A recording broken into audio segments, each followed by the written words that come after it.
Welcome, welcome, welcome, welcome, welcome, welcome, welcome, welcome, welcome, welcome, welcome, welcome, welcome, welcome, welcome, welcome, welcome, welcome, dear all, to twitch.tv/Wensleydale Cheddar. This is Stammer Stream, the manga podcast which claims to air on Mondays, but usually ends up airing on Tuesdays. I'm your stammering host, Wensleydale Cheddar, here alongside your non-stammering host, Kastor UK, who will try to join in a while because he's got some Skype issues, Hovin with an H, and Dr. Nova. So, hello. Hey, what's up? Guys, we have a lot of manga to talk about today, but as your dear, caring, insightful friend, I wanted to ask, how are you guys doing this week? Pretty good. They just opened up a Taco Bell in Leeds. It's the first one I've ever tried. I've heard mixed opinions about Taco Bell. After all of the horror stories that I've heard, it wasn't too bad. It was, slightly below average tacos. My friends seemed very disappointed. I don't know what they were expecting. Aw. I'm alright. This is gonna be my last time on the podcast for a little while. I'll try to join back at some point in the summer, and I'll be back next year. But at the end of this week, I'm going off to work at a summer camp in the Niagara region of Ontario for a little while, which is going to be pretty fun. But it's been a very stressful week because we do these things where kind of like we have activities based off of different types of media, and I'm running several this summer based off of the shows Sherlock, Gravity Falls, and the movies Fantastic Beasts and Where to Find Them and Pirates of the Caribbean. Okay. Which is requiring me to search for a lot of different types of costumes that are ridiculously hard to find in Toronto. Speaking of Gravity Falls and Taco Bell, wasn't there some sort of a bad fan fiction called Dipper Goes to Taco Bell? Oh yeah. Yeah, that was what I cited. I mentioned that in front of my my mates as we were eating. They're like, "Dude, we're eating. Why did you do that?" I've never read it. Never going to. I've only read a plot synopsis. I have no interest in whatever that is. You're probably better off. Yeah.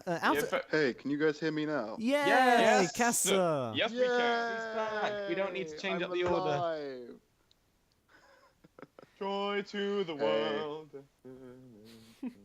So I've been recently obsessed with the new reboot of Ducktales. I saw the opening. It looks really good. Yeah, I must admit I've never watched the original cartoon, but I've been a massive fan of the comics when I was a kid. So I was happy to hear that they're going to implement some more of the comics lore in the series, and the eyes look like the Don Rosa or Cole Barks eyes too. So that's a plus, and even the aesthetic, most of all in the opening, looks more comic-like. So I love it. Yeah, and the fact that giving the nephews more specific characterizations, I guess. Yeah. I'm a fan of anything David Tennant's in. I'm a total fanboy when it comes to that particular actor. So Good choice. Excellent. Yeah, and I think he's an excellent choice for Scrooge McDuck. So I think. Yeah. It just looks like it's going to be a really, really fun show, and we're really entering a golden age in children's programming. Yeah. For the most part, in the sense that we're getting a lot of really, really solid shows. Some of which, granted, I'm a little mixed about, because there were some that everyone adores. I'm like, I don't think it's quite as good as people. But like, I mean, the biggest example I would put is Gravity Falls, which I was really sad that ended, because that was just the best. I could have done with another season of that. Yeah, but I guess DuckTales might be a spiritual successor of that, given that Dana Terrace is working on it. Also, Sean Jimenez, both were in the Gravity Falls crew, so yeah. Neat. True. Yeah. Also, Webby is totally Mabel so far. Essentially, yes.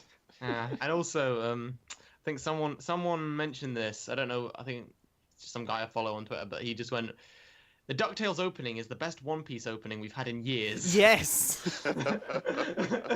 And the best anime opening we've had in years is the theme song to that weird sushi game that just came out. Okay, I haven't seen this. Oh, my right. God.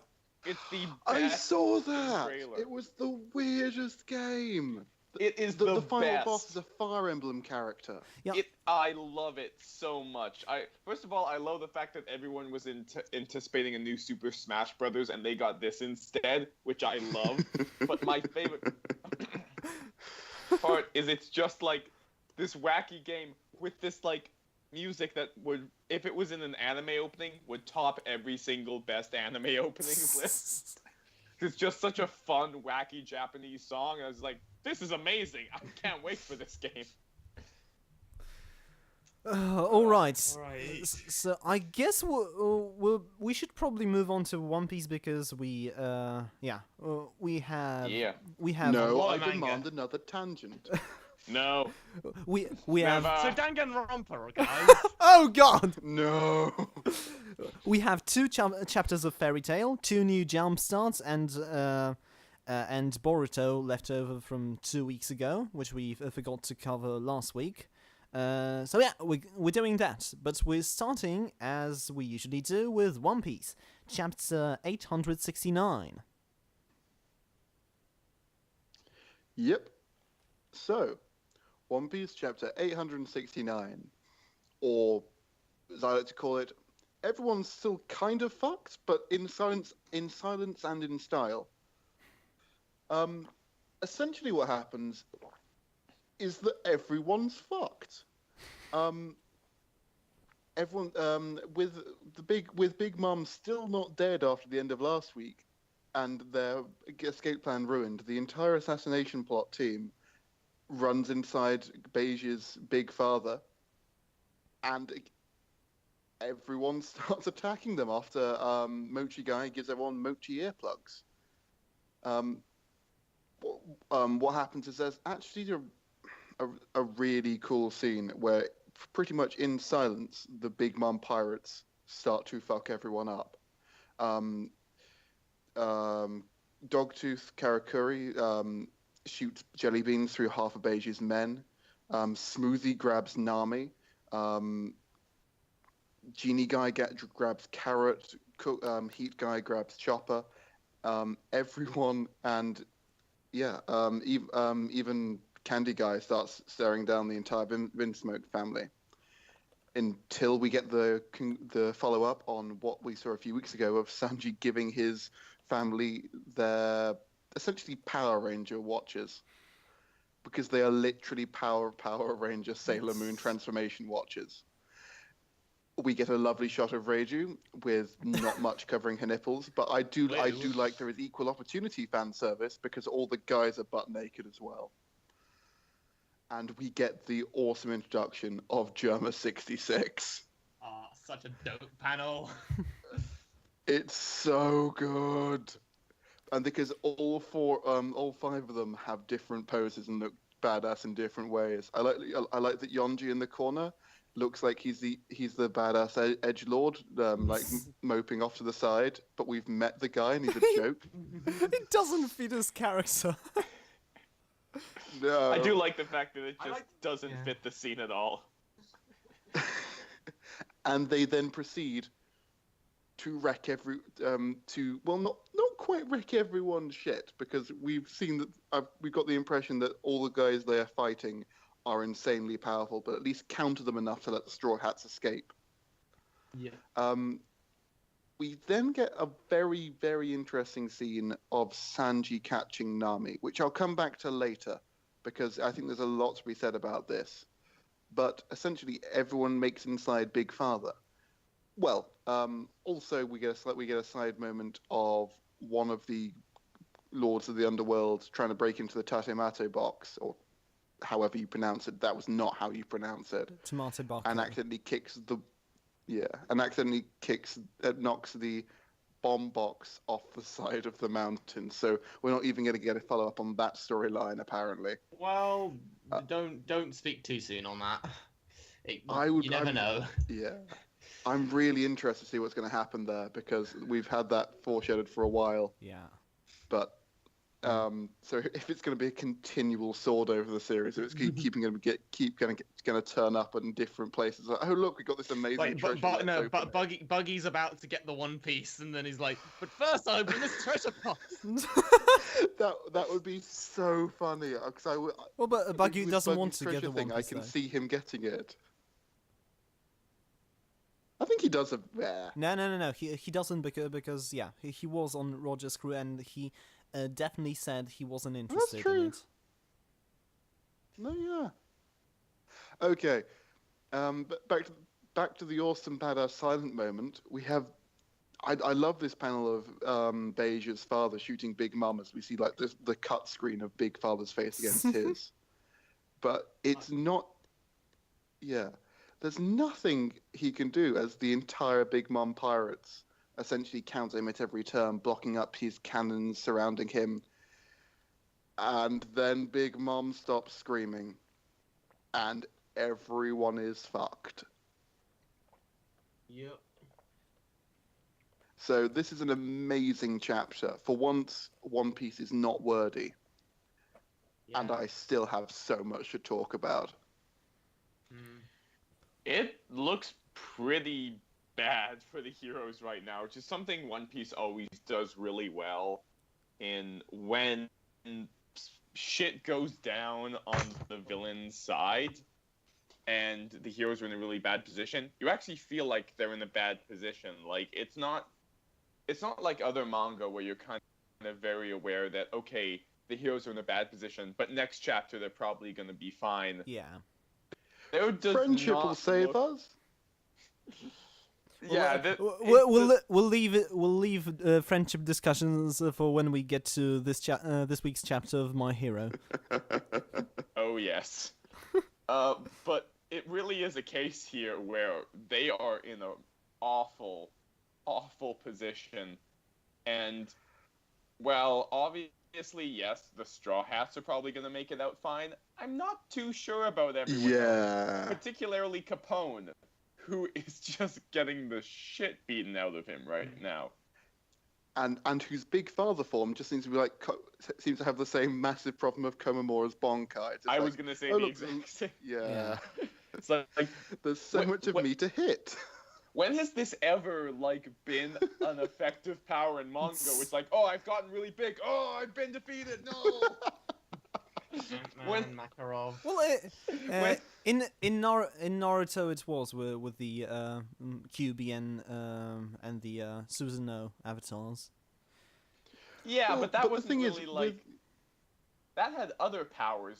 Think about Troji in that series. Yeah, his ultimate power up was his ultimate power up was just I get really big, but with butterfly wings. Apparently, you get butterfly wings if you get them really, really big. Yeah, at least that's then he could fly, so that was kind of helpful. He's like, I get really, really big, and I shoot cannons. Oh, I can't shoot cannons anymore. Choji's first battle was pretty dope. So yeah, I would still defend Naruto on that, but. Yeah. No, I'm more talking toward the end of the series, in the sense that at the beginning Choji was pretty awesome, but toward the end. Mm. But that's true for most characters in that series, so I guess we can't really single Choji out. Yeah.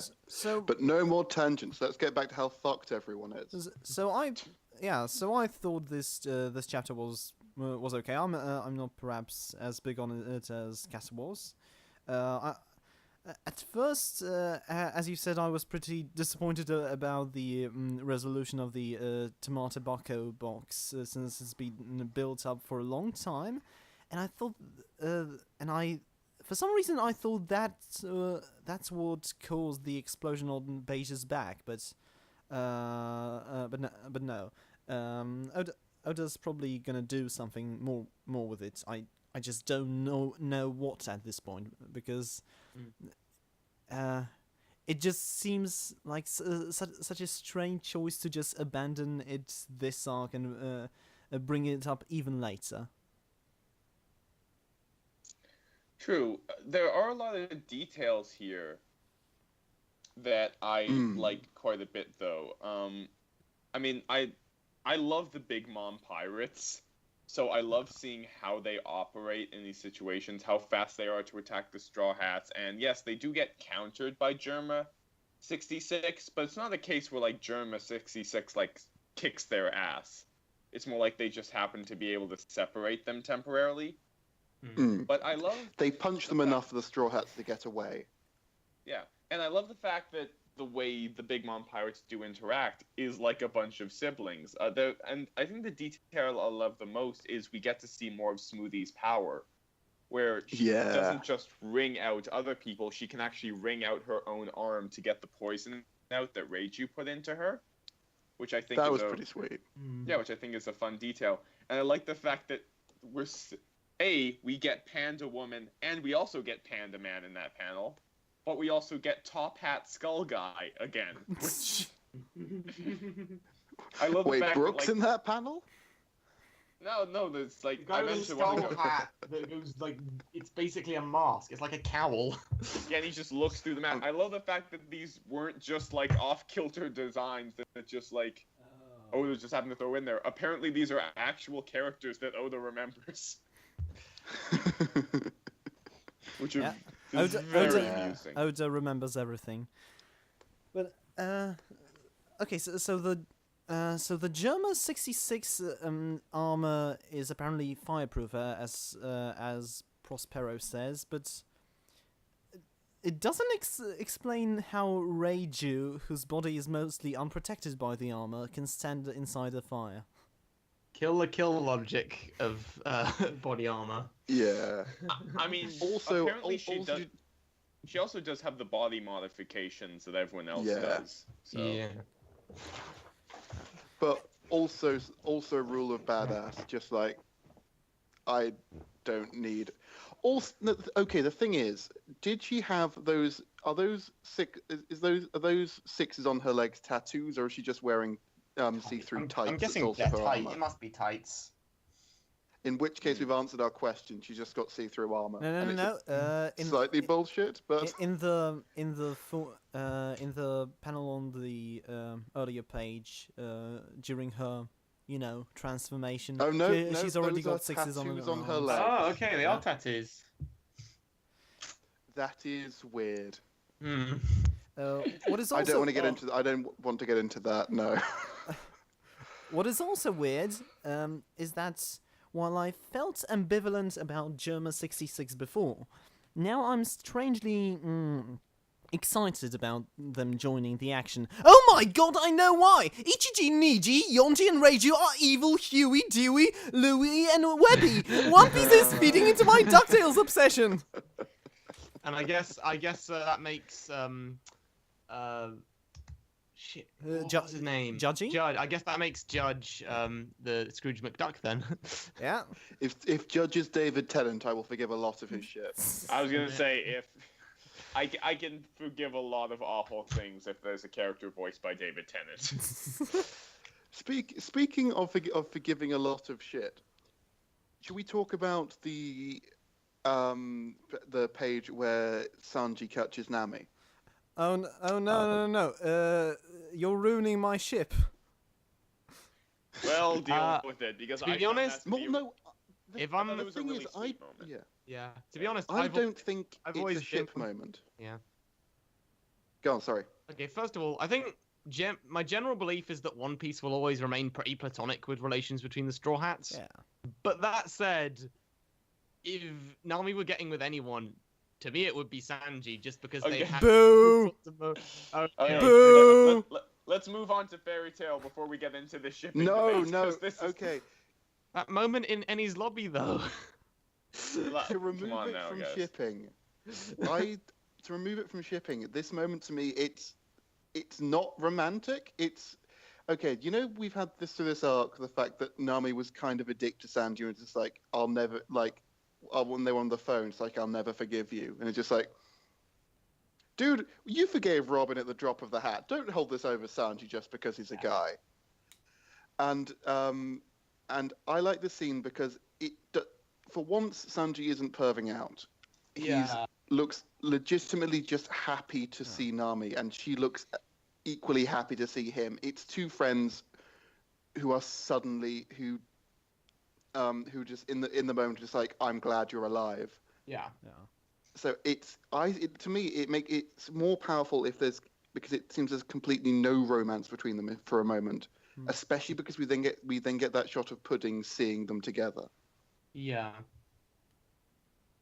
And that's really interesting to me because I want to see what Pudding does. Apparently misinterpreting this moment. Yeah. Well, we'll see. We'll see. All right. Shall we move on to Fairy Tail? Yeah.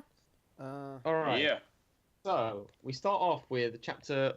So we've got 2 this week because Crunchyroll have now caught up. They were oddly behind last week. So we have chapter 538, When the Flames Die, first. So Lucy has written all Natsu's memories. So End is gone. I'm so glad that played such a crucial part to the plot. It's not like that could have been a cool wild card or anything that you totally wasted. Gray uses his magic power. Gray notices that the magical power is afflicting Lucy, so he uses it to kill the demon side of him. Okay.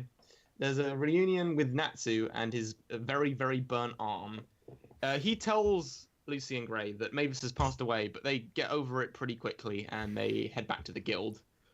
Jalal wakes up and learns that Ichia and Anna sacrificed themselves to save him, and as a result, it's like we get an odd amount of focus on Jenny. Yeah. Like she tends to be the mouthpiece character for Blue Pegasus, which is odd to me because I think Hibiki was who gives a fuck. Yeah, in the arc they were introduced, Hibiki was like kind of the second in command ish. Like he's kind of the leader of the 3 brothers who were like, you know, more of a prevalent character than she was. So it's odd that she's so cool.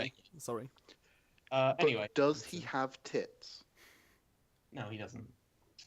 Then that would be why. Okay, so he has programming magic. So they talk about what they have to do. So back to Lucy and Gray and Natsu. So Gray is talking about how he wants to apologize to Juvia. Lucy is talking about how she wants to find Aquarius's key. Natsu is going to announce it. Announce it? Hold on, my note is confusing. Yeah. He was going to.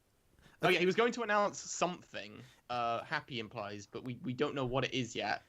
And then I think the implication is that Natsu and Happy are getting married. Yay!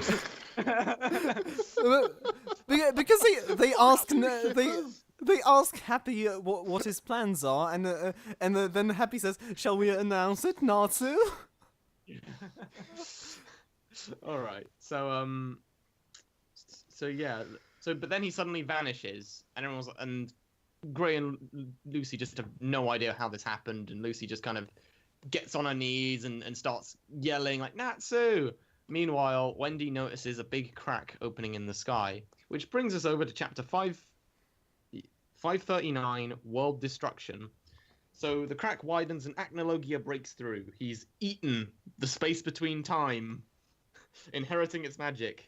And he unleashes wave upon wave of attacks that like just destroys the entire horizon. It like wrecks everything. Wendy is suddenly teleported away by Acnologia, followed by all of the other Dragon Slayers one by one. Natsu arrives in some crystally cavern, which is apparently the space between time, as we learn from Acnologia, who's like who's there and tells him that it's his world. So Acnologia is warping all the Dragon Slayers there from the looks of it. These chapters were definitely better than anything we've had recently, just because that shitty last fight isn't going to be our last fight anymore. So yay! These chapters are fucking hilarious to me. I know that's not what I was supposed. That's probably not what I was supposed to get out of it. But there is nothing funnier to me than Natsu having the big, epic hero's return moment, and then by the end of the chapter, he's fucking gone again. No, the better bit was the fact that in 10 more pages he was back again. Then he's back because again. two chapters came out. You remember how they had a couple in Naruto? They had a couple of chapters of reflection after the Kaguya fight, and there was some downtime and some emotional payoffs. Then Sasuke came along and fucked everything up. Yeah, no, let's just do it in one chapter. And then in the next chapter, I know Oda sort of has a relationship with his assistants in the sense that Oda likes to draw anything with movement, and then the assistants draw the rest. I like to think Hiro has the same thing, where Hiro draws all the action and all the boobs, and then all of his assistants do the rest, because the panel where Gajeel and Luxus are being taken is such a not give a shit panel. Because Siegfried looks comical, Bixlow has barely any expression, and then Levy's just oh, this is happening. It's just such a nothing panel to, oh, my friends are fading away and being teleported off, and I don't know why, and they just have no fucking reaction to this. So speaking which is really weird. Go on, sorry. So speaking of art, speaking of the art, I know this is just a me thing. I know that this is just my pet peeve, but that full page spread of Acnologia on page 10, that is not a dragon. That is a human with a dragon head and a huge dong. Hiro does not know what lizards look like. Hold on. Really? I mean, lots of dragons look more humanoid, so that's not We're also debating the anatomy of fictional creatures, so... Yeah... Still! This is not how fantasy works, damn it, Hiro. I actually really liked the art in this chapter. It was...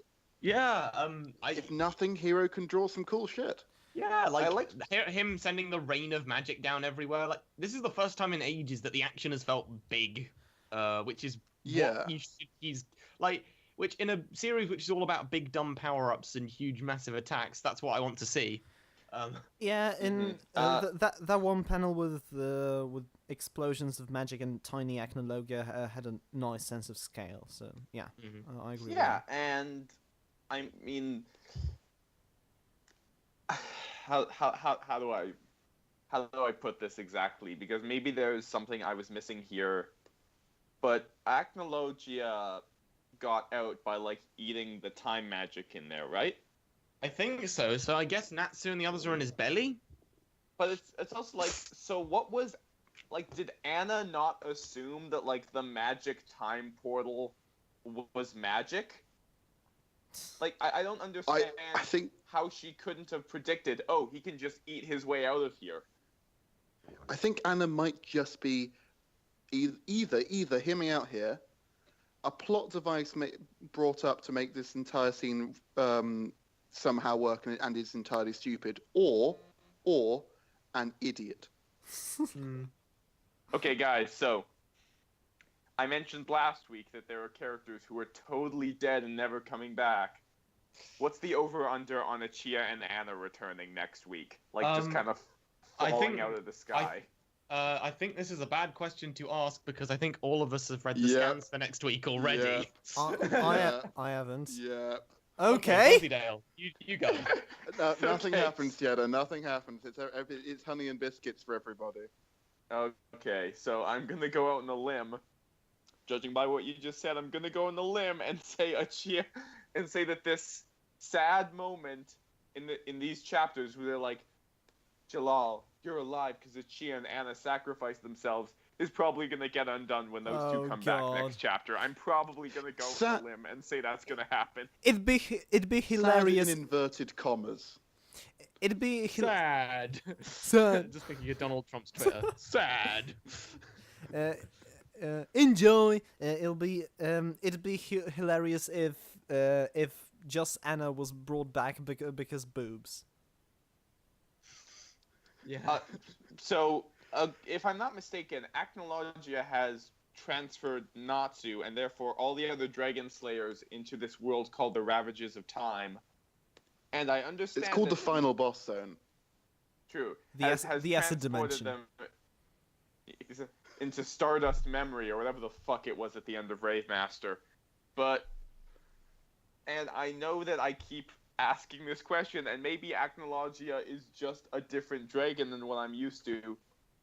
But instead of transferring them all into like a world where they're gonna battle your human form, which I don't understand what the stakes are here if it's not even your real body, couldn't you just transport them 2 feet in front of you and fucking eat them?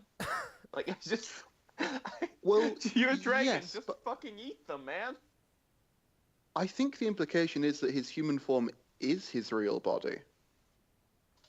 Well, if that's the case, then if it's his real body, then, like, is the dragon just an illusion? Like, I don't think it is. No, like, it has... I think the backstory we've got on Acnologia was he was a dragon slayer who killed he's essentially the final fate of all the dragon slayers. Had the dragons not taken up residence in their bodies, eventually they would have all turned into dragons themselves. Yeah, but I think that's what's implied. But my question is, like, so what is this Acnologia then? Like, the one that Natsu's staring at? Is this, like, another version of him? Is this an illusion? Like, and if it is either of those two things, then what's the stake of Natsu fighting this guy right now? Because it's not, like... Because Acnologia, the dragon, is still out there wrecking shit, so... Well, it's obviously his inner spirit inside his inside his inner, like, world from Bleach. He's gonna fight his inner hollow. He's then gonna fuse with his Zanpakuto and go to a final form, and then he's gonna get beaten by friendship. I see. There we go. That sounds good. Okay, I can get behind that. So I've got a different question. So we know why Natsu has been transported away. But why is he still alive? Is that a detail I've missed? Because wasn't he supposed to die when Zeref died? I guess Lucy rewrote the book saving him, and okay. I don't know. But they were still surprised when the book was gone, and when Natsu was still alive. So what was, I don't know. I think the answer is bullshit. I don't know. It's Hero.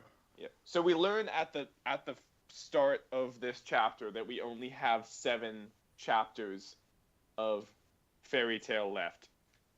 And I swear to God, if Lucy spends the entirety of the rest of this finale crying her face off until Natsu comes back, that is going to be the ultimate indictment of just, like, the failure to write this character. Yeah, I mean, it does really feel like in every arc she just has a big crying scene or 2 or 5. And then she gets molested. Yeah. So, Food Wars? Is there much more we really have to say about it? Because I feel like... let's move on to Food Wars. We've got lots to get through. Yeah, let's just look forward to Natsu and Happy's wedding. Marriage. Marriage and wedding, and move on to Food Wars. Okay. Right, so that's chapter 219. Go on. Alright, so, in this chapter of Food Wars, which I will recap as soon as Shonen Jump decides to load for me, Wait for it. Oh, Nope. that's No, the start. That's My Hero Academia, which is kind of also based around food, but in a different way. So in this chapter, we're beginning the second round of battles. That is Kuga versus Tsukasa, Megashima versus Rindo, and Some Saito versus Subaru, all of which we talked at great length last week about how fun it is. And instead of starting with that, we start with an inner monologue about Kuga, just sort of reiterating, yeah, this guy's a real fuck, isn't he? This is great. Yep.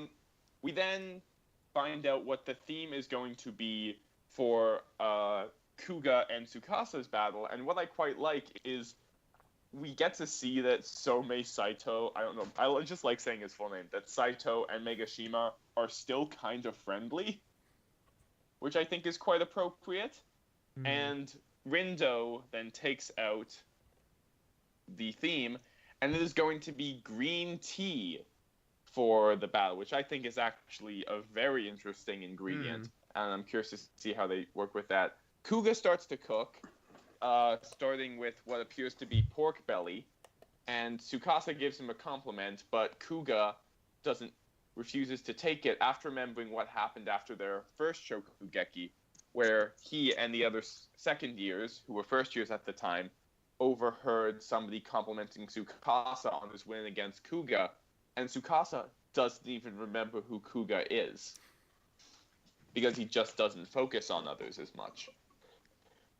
We end the chapter on an excellent panel of Rindo beginning to cook, and Megashima, and for a second I thought this was like a more muscular Soma, because like it's sort of like he's wearing Soma's shirt and putting on the headband, and we find out that their ingredient is live alligator. Or like which Rindo's is awesome. Rindo's ingredient, at least. Rindo's ingredient. Rindo, no, it says the theme ingredient of Rindo Senpai's card is alligator. Oh, her card, right. The fuck? Yeah. Oh my god. So That's interesting. This is very amusing to me, because we know that she took this out of a machine with hundreds upon hundreds of cards in there. So I like to think in the next room over, there's just a room full of like dozens of other live endangered animals that they'll be like, all right, Panda, you're off the hook today, but wait, because you might be cooked by Azon in a few minutes. I do think they just like fuck off to this Hokkaido zoo next door. Like, sorry, sorry, we're stealing all your ocelots. Because we're cooking It's just them. the zoo with a frying pan. Oh god, yeah. This chapter has me beyond excited. This looks like this is so much fun, and I've been waiting for this, and I knew this was coming. I knew the second round was where the more interesting matchups were going to happen, and even if the predictions come true, that's just a clean sweep for the villains right now, I don't care, because I just want to see these matches play out. Yeah. And the introduction of this chapter is both kind of hilarious and tragic, as is kind of Kuga's motivation to duel Tsukasa. That being his senpai not noticing him. It is, yeah. I love this matchup so much, because it really is two characters that, as a reader, I kind of like. Like, I like Tsukasa and I like Kuga, but it really is a chapter that just reminds you, these two guys are such assholes in their own way. And just them going against each other is so amusing to me. Just like the most overt dicks in all of Shokugeki no Soma, just going against each other. Yep. Yeah. And the two dicks who don't realize they're dicks, and it's great. Yeah, because Azon knows. Azon and Azami are Azon very aware of definitely what... knows. Yeah. Azon and Azami are very aware of what assholes they are. And I think Soma's got an inclination deep down, but these two. Yeah. Although I'm still enjoying this, but now that the matchups have become much more enjoyable in their own right, I'm starting to think that maybe without the crowd of spectators, I could enjoy them a little more because we could be able to see inside the competitors' heads instead of having having Yuki and the others commenting on everything all the time. Yeah, because the thing about whenever Souma cooks is we don't really get to see his thought process as much. Yeah. Which is why I usually find Shokugeki between other characters so interesting, is it's a lot more of the back and forth. Mm-hmm. And particularly, I'm fascinated to see what Tsukasa is going to put out here, because his cooking style is really highlighting the essence of tea. So I'd find it very amusing. He's like, all right, guys, I made some really killer green tea. I'm like, oh, this is so much better. And Kuga's like, ah, fuck. I just threw it in my stir fry. You've bested me again, Tsukasa. Yeah, I'm digging this so far, and I want to see what happens next. So, shall we move on to My Hero? Mm-hmm. Right. Another excellent chapter in my book. Yeah. So that's chapter 141. So we see Tamaki uses his final technique of the Chimera Kraken, aka even more tentacle hentai than before, to take out the three villains, but then the bloke with the sack on his head bites some of the tentacles off using a devouring quirk.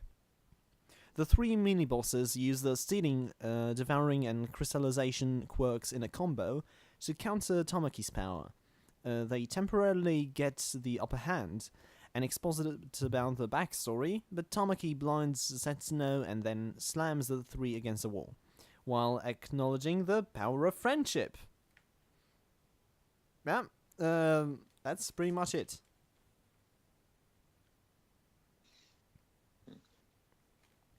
I know some people have had issues with the way My Hero Academia has done action recently, but I think the action in this chapter is absolutely amazing. I love the Chimera Kraken. I love the way that we see the octopus tentacles flying all around. I love the brutalness of the person whose quirk it is to just consume everything. Yeah. Mm.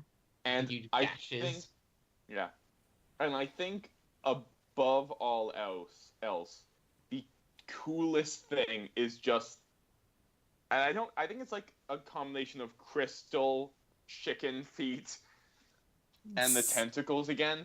But that best finishing, ingredients. Yeah, that finishing kick is just fucking awesome. He just slams all the villains together into the opposite wall as they fly across the room. I love this so much. I like the mask just breaking off at the last minute. His mask. I love this character so much. I really do love Tamaki. And it's one of those chapters that's so good that I kind of forget about all the other issues I've been having in the arc up until now, because just in a vacuum, I can't really express how much I'm enjoying this, and how even with the unfortunate context of not really knowing what the female characters are up to, I can still appreciate this so much for what it is.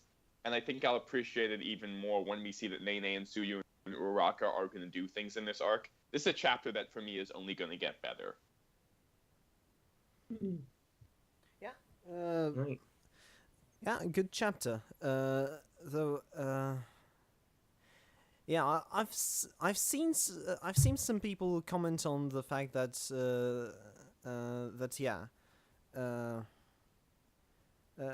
about the F word mentioned at the end. Friends don't eat friends. What? Yeah. It's got to be the new slogan for the third season of Attack on Titan. Attack on Titan. Friends don't eat friends. Okay, so it's a little different. All right, never mind. But good chapter. Have you guys got anything else to say, Kastor? Hello, Kastor? Kastor? Uh-oh. Oh. Kastor's having issues again. All right then. So I guess we'll move on to Black Clover. Oh no, we can't move on to Black Clover because Kastor's recapping it. All right, we can save that one. We can save that one for later. Yeah. So maybe we could take on. Yeah. All right. So let's move on to Promised Neverland. All right. Hey, I'm back. Can you hear me? Or we can go back to Black Clover. All right. All right. Black Clover up in here. Let's do this. So that's chapter 114. Right. 114, or again with my working title of Aster and Noel beat people with far more interesting magic and tactics. Essentially, in this chapter, Aster and Noel have to fight the other magic knights because new douchebag guy is apparently really sleepy, and apparently actually is, because we get introduced to their opponents, and one of them apparently has sniper scope magic and scanning abilities. Cool. I imagine he's entirely useless, unless he also has two other guys who can make a giant flaming ballista with their magics, which luckily he does. So essentially, it's their plan to bombard the shit out of Aster and Noel. Of Aster and Mimosa. Sorry, I'm getting the female characters in this series confused. Oh, how terrible of me. So they start just bombarding the magic crystal that they're carrying with them. But apparently, and this is where I start getting annoyed at this chapter. Mimosa uses the power that admittedly we've seen before, but just shows her where everyone is, and essentially shows her where the sniper guy is, where the ballista people are, exactly what they're doing, what magic they're throwing at them. And so they just run directly towards them because Aster can deflect any magic coming their way, which he does. It's cool, I guess, but they're just running through a decent battle plan without having to really think. Mimosa then shoots a solar beam at the ballista people, which admittedly is quite interesting because it's character development for her. Eat your heart out, Nova. Mimosa can do plant magic. She has a surprisingly versatile pool of abilities for somebody who I thought was just a healer.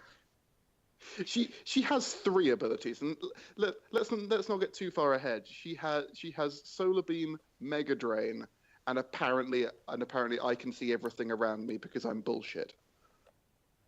The ballista people start with a decent plan of trying to separate, covering up who's got the magic crystal, and Mimosa instantly sees that it's the one on the left, because that's narratively interesting. It's a trap, so they get surrounded. They're essentially doing a shot that means that all 3 of them are striking Aster's magic crystal, so he can't block all of them. Therefore, essentially finding a way to get around his power negation. And then Aster gets hit by a seal on the floor and is apparently paralyzed as they're all about to die. So I'm guessing new douchebag guy has woken up and is either about to make them lose or step in and solve all the entire problem entirely by himself. But if you haven't got the impression, I disliked this chapter of Black Clover because legitimately the other 3 people should have won by now. I've just realised that we've moved on from a chapter of My Hero in which the hero fights against three people, one of whom has crystallization abilities, to a chapter of Black Clover, where the heroes fight against three people, one of whom has crystallization abilities.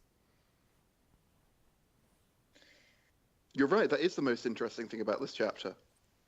Here's the thing. I actually kind of like this chapter. Me kind of too.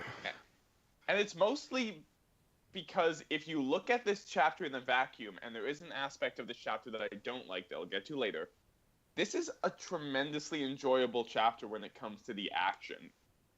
It's Black Clover's fast-paced, utilized in an interesting way. I think the back and forth is very good. I think that the fact that Asta and Mimosa are managing to hold their own while still sort of being outdone by these three other Magic Knights makes sense. I think Mimosa's combat growth is somewhat justified, and I think the ending panel is great, where we see these three really cool-looking attacks all flying at the main characters at once. And it does... Usually, Black Clover chapters end in the hero's favor, so I like the fact that this is the case where it doesn't. And yes, the douchebag guy is probably going to show up and maybe, like, break the enemy's crystal all of a sudden so that they don't get taken out, or maybe Mimosa is going to throw out another attack. But I think in terms of action, this is a very fun chapter. What I don't like about it is, as much as I do like the fact that Mimosa does seem more capable, I don't like the fact that, like a lot of other characters in this series, her motivation begins and ends with Asta, which is unfortunate because you could write this in a more interesting way if you related it at all to the fact that she's Noelle's cousin.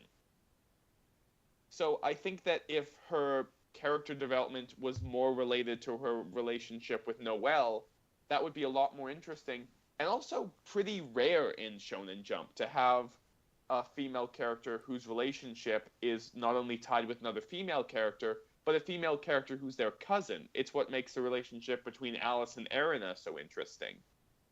I don't know. I think I've definitely seen relationships in Shonen Jump between cousins. Somewhat, but it's usually... It's Japan. Oh, okay. It's usually a lot less innocent. Sailor Moon. Hey, they were only cousins in America. Which made it so much worse. So much worse. What the hell were they doing? So much worse. It's okay, we're cousins? No, that's not okay. Yeah, so in a vacuum, I think this chapter is very good. In the context of Black Clover, it's still decent, with the unfortunate aspect of Mimosa's character development could have been done better. It's still alright. Like, I like the fact that she's more reliable now, and that she's not just somebody who's going to be in the background healing stuff. But it's just unfortunate that I know how you could have written this better. And, like, no, it's not like I'm a professional writer who's just like, oh, I know, like, here's how all of this could be improved. But I think that it would have been more interesting to have this related to Noelle rather than related to Asta again. You see... Yeah. Go on. Okay, so yeah, I was surprised how much I like this chapter too. Because it really looks like the most interesting way for Asta to battle in this manga is as it is in this chapter, to put him into teams and act as defense. And there's some interesting strategy implemented.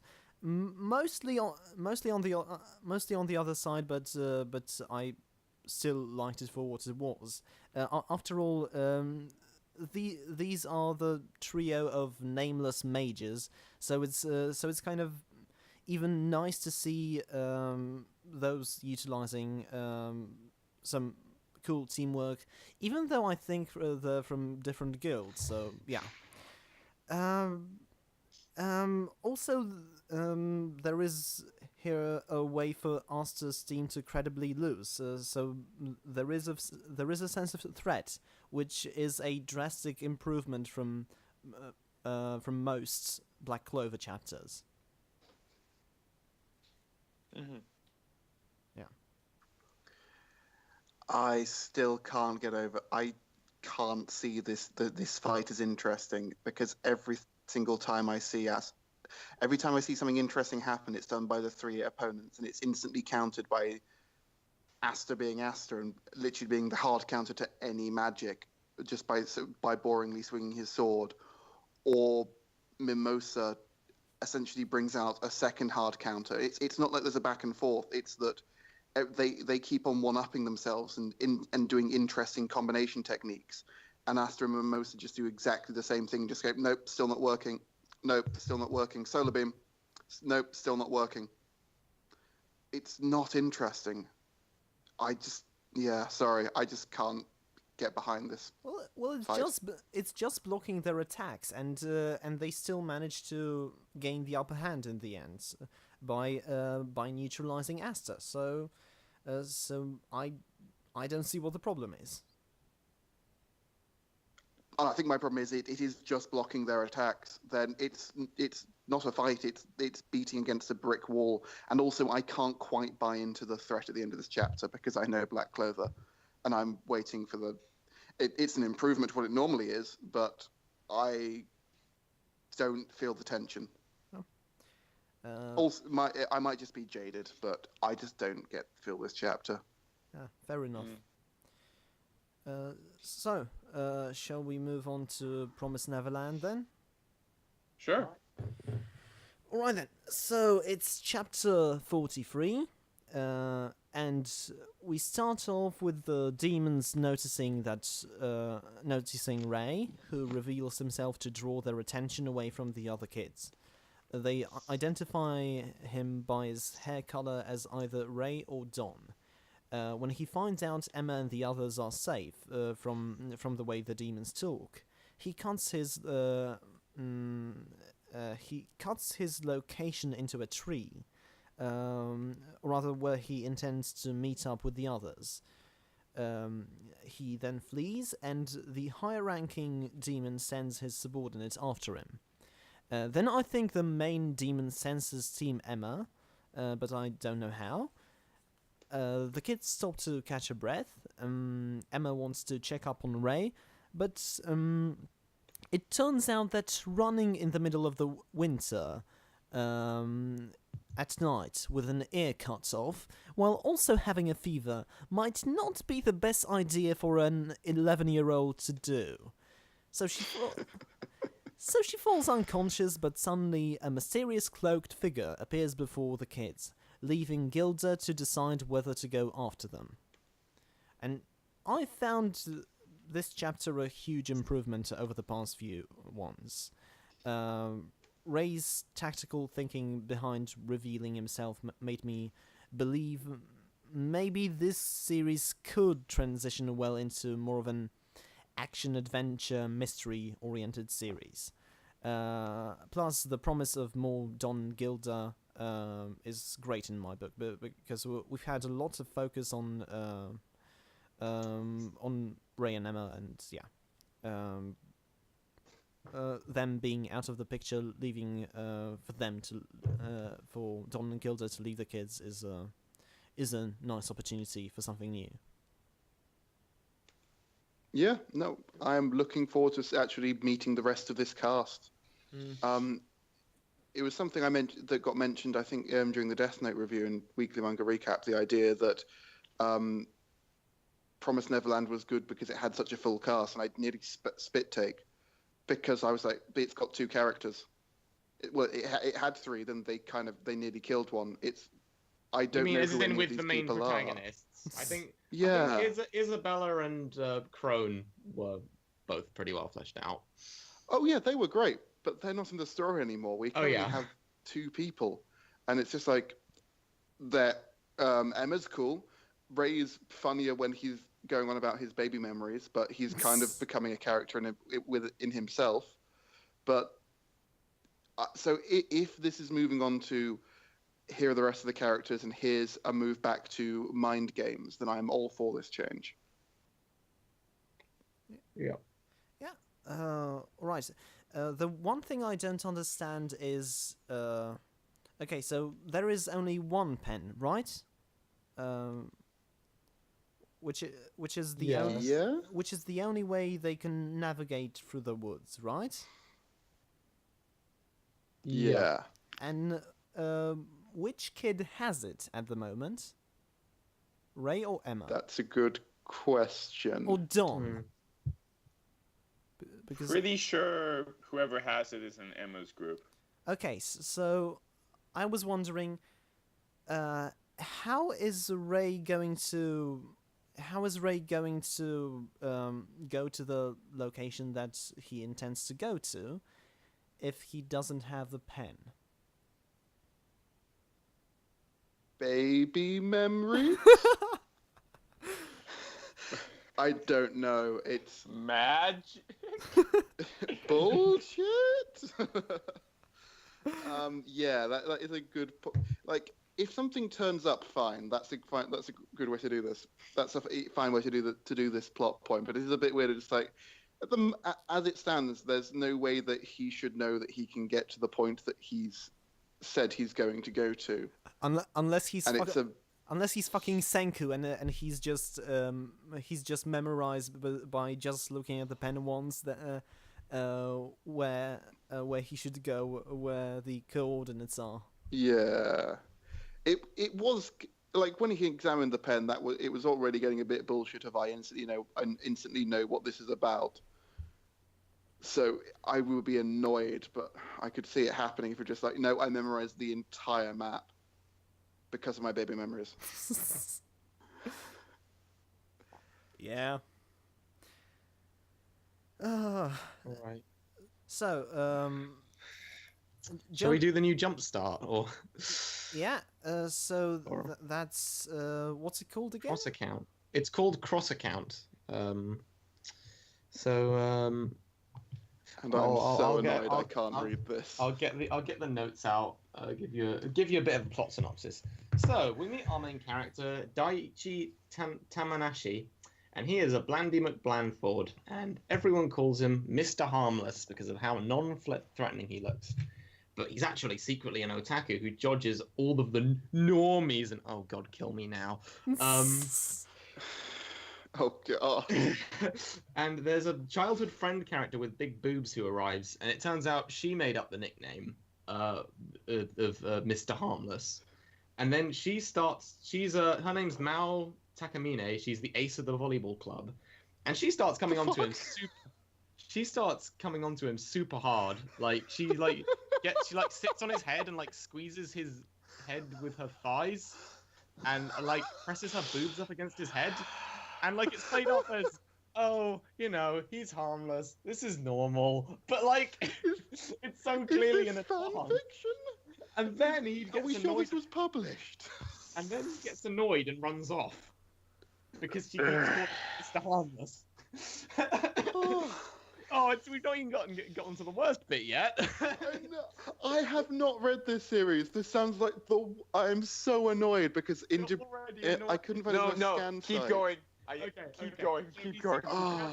So basically, he secretly has a Twitter feed where he complains about people and vents about his pent-up otaku interests. So he's basically me.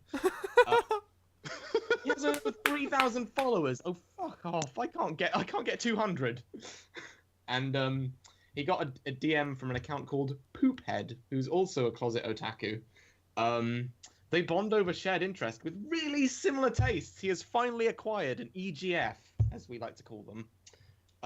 At one point, he tells Poophead about his... I can't keep saying that. He tells this person about his biggest crush since middle school, the famous actress Nanoka Satsuki.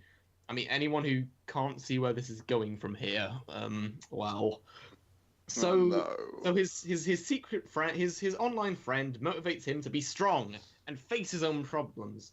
And he carries this advice into a situation where Takamine, the childhood friend, is being threatened by a bunch of thugs. So, like, she was taking a shower, and then one of them had been rejected by her several times. So he led them all to go in and start taking photos of her, and like the fuck.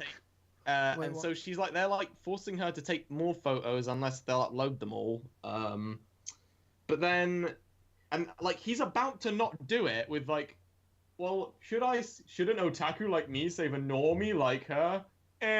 She's strong anyway. I'm like, what a pathetic piece of shit. Wait, what? And then he decides, then he remembers his friend's advice about facing himself, and so he grabs a fire hydrant and beats them all up really easily because he's a man. And like they literally use the quote like, a man can't back down from or something like. Let me just find the actual quote. It's like, I am a man too, after all. I am a man. Trouble alone. And like suddenly he's big action hero Kun. So she now has a secret crush on him. The three bullies, even after they transferred, they're just cyberbullied forever. Because that's fair. What the punishment they forever. got assaulted? They can never atone for it. And yeah. And so he tells his online friend about what happened, and his online friend is very jealous because they still can't come out about their otaku interests. And it turns out that the friend online is actually the actress that he had a crush on since middle school. Oh my god! This series is bloody garbage.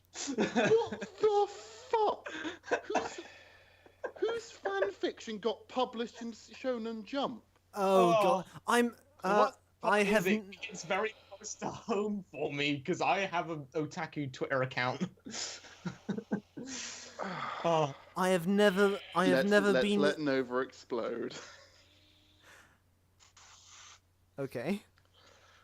Fuck this manga. Oh my god. So, at first, I was just like, okay, this is poorly written as shit. Because we have the fucking Gary Stu protagonist of like, oh, I'm such a normal guy. Just like, please just cut and paste your face into mine, reader. But then he's like, I'm somebody who just doesn't get noticed that much because I'm short and people don't remember me that much. But guess what? The twist is that I'm secretly an otaku. I'm like, okay, more audience stand-in. And he's like, but what's the premise of this manga? The premise is that I actually have a secret edgelord Twitter account where I just say how much I hate people. I'm like, how the fuck is this a manga? How the fuck is this a premise? That somebody's like, okay, so here's my premise. I have an unlikable douchebag, and he has a Twitter account where he's an unlikable douchebag. Like, excellent! Put this in your magazine! And this got past editors, it got past meetings, it got past committee. It got past a bunch of fucking misogynists, apparently. Okay, first of all, at first I was just like, okay, it's every other fucking poorly written female protagonist in Shonen Jump. Where, like, there's just like, oh my god, another girl's just like, oh my god, you have your E-cups on his head, and I'm just like, what fucking girl talks like that? Have you ever met somebody whose entire life is like, yeah, I'm just gonna mention your measurements casually in conversation in the middle of It's not creepy, classroom. I know that. And then and then he's like, oh, I have all these followers, and because they all are like, oh yeah, I'm an otaku, let me listen to this otaku shithead complain about all the normal people in his class. But then we get to the fucking scene where like 3 otaku break into the shower and start fucking blackmailing her with pictures, and then he's just like, oh, this girl is such a normie. Is an outcast like me even allowed to save her? If I save her, it'll just cause problems. Like, what the fuck are you talking about? Oh my god. Empathy, mate. There's so much fucking wrong with this. In so many... And there's an even worse part coming up. Then, like, I think... And it's such a fucking male fantasy. It's like, oh, the strong... And, like, the fact that the actress had told him, like, you made such a huge step by manning up. I'm like... It's just the fucking, like, oh, there'll be a girl who, like, she's really hot and she's really cool, but she thinks that you're just some friend. Well, guess what? You're gonna get out of that friend zone because she's gonna be in a situation where, for some reason, all of her strength and independence is gonna go away because a bunch of douchebags. And you're gonna rush in and beat the shit out of all of them with your giant penis. Like, fuck off. Fuck right off. You're just gonna strangle them all with your huge anaconda cock. And she's just gonna fall on your back and just, oh my god. But she still pretends not to like you. And he just like beats the shit out of all of them with a fire hydrant, I guess. No, it's literally like she's a like fire extinguisher, yeah. But then she literally like goes up to him. She's like, "I'm not that weak," and like sticks her tongue out. But literally, the next panel, just blushing like a maniac. And then the fucking, I didn't even realize this the first time. The issue of like, oh, then the 3 kids were cyberbullied. Like, okay, fucking. That's not even the worst part. The worst part is the thing above, where it's like, on Mao's request, this incident wasn't reported to the police. And I get that it's kind of fucking embarrassing that, like, this thing has happened, but the fact that this manga is portraying, like, the lack of report of sexual assault in this way, of just, like, it's okay, a bunch of people said really mean things about them, so it's fine that they're not fucking going to jail for sexual assault. Like, fuck right off with this. And then at the end, he's just like, oh, you used your super awesome masculinity to beat the shit out of a lot of people. You're so cool. It's like, this couldn't be more of a fantasy if at the end he got a fucking cat girl and a dragon as reward.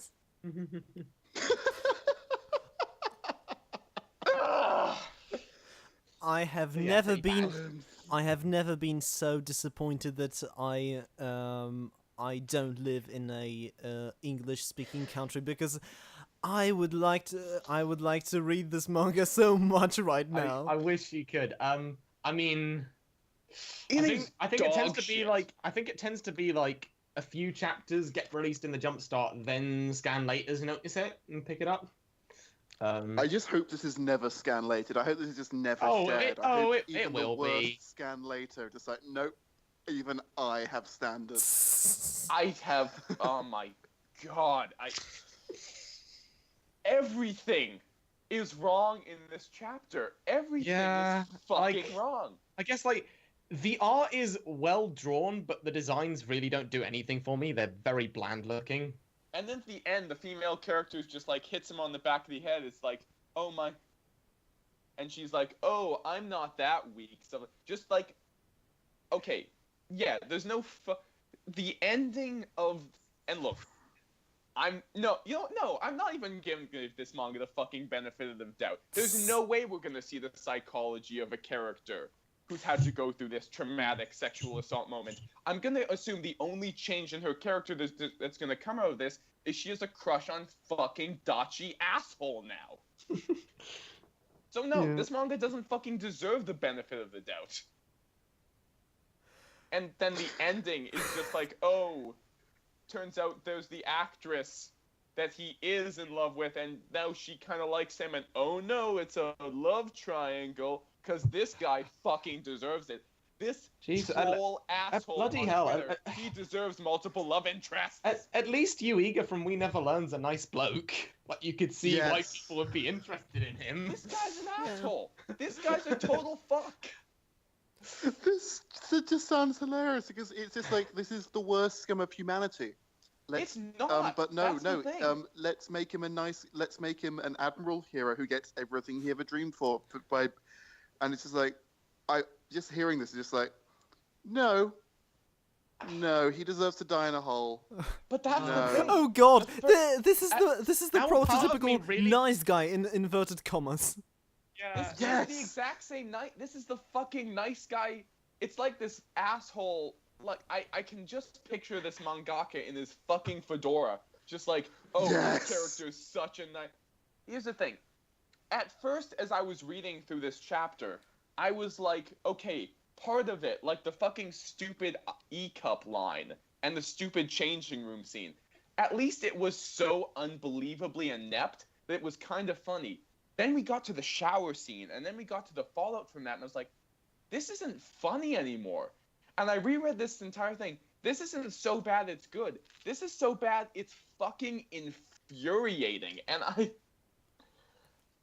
Part of me really wants this to get added to the recap, just so we can all get angry at it. I don't. I never want to read this fucking manga again, and I never want to read anything this mangaka has made, because fucking...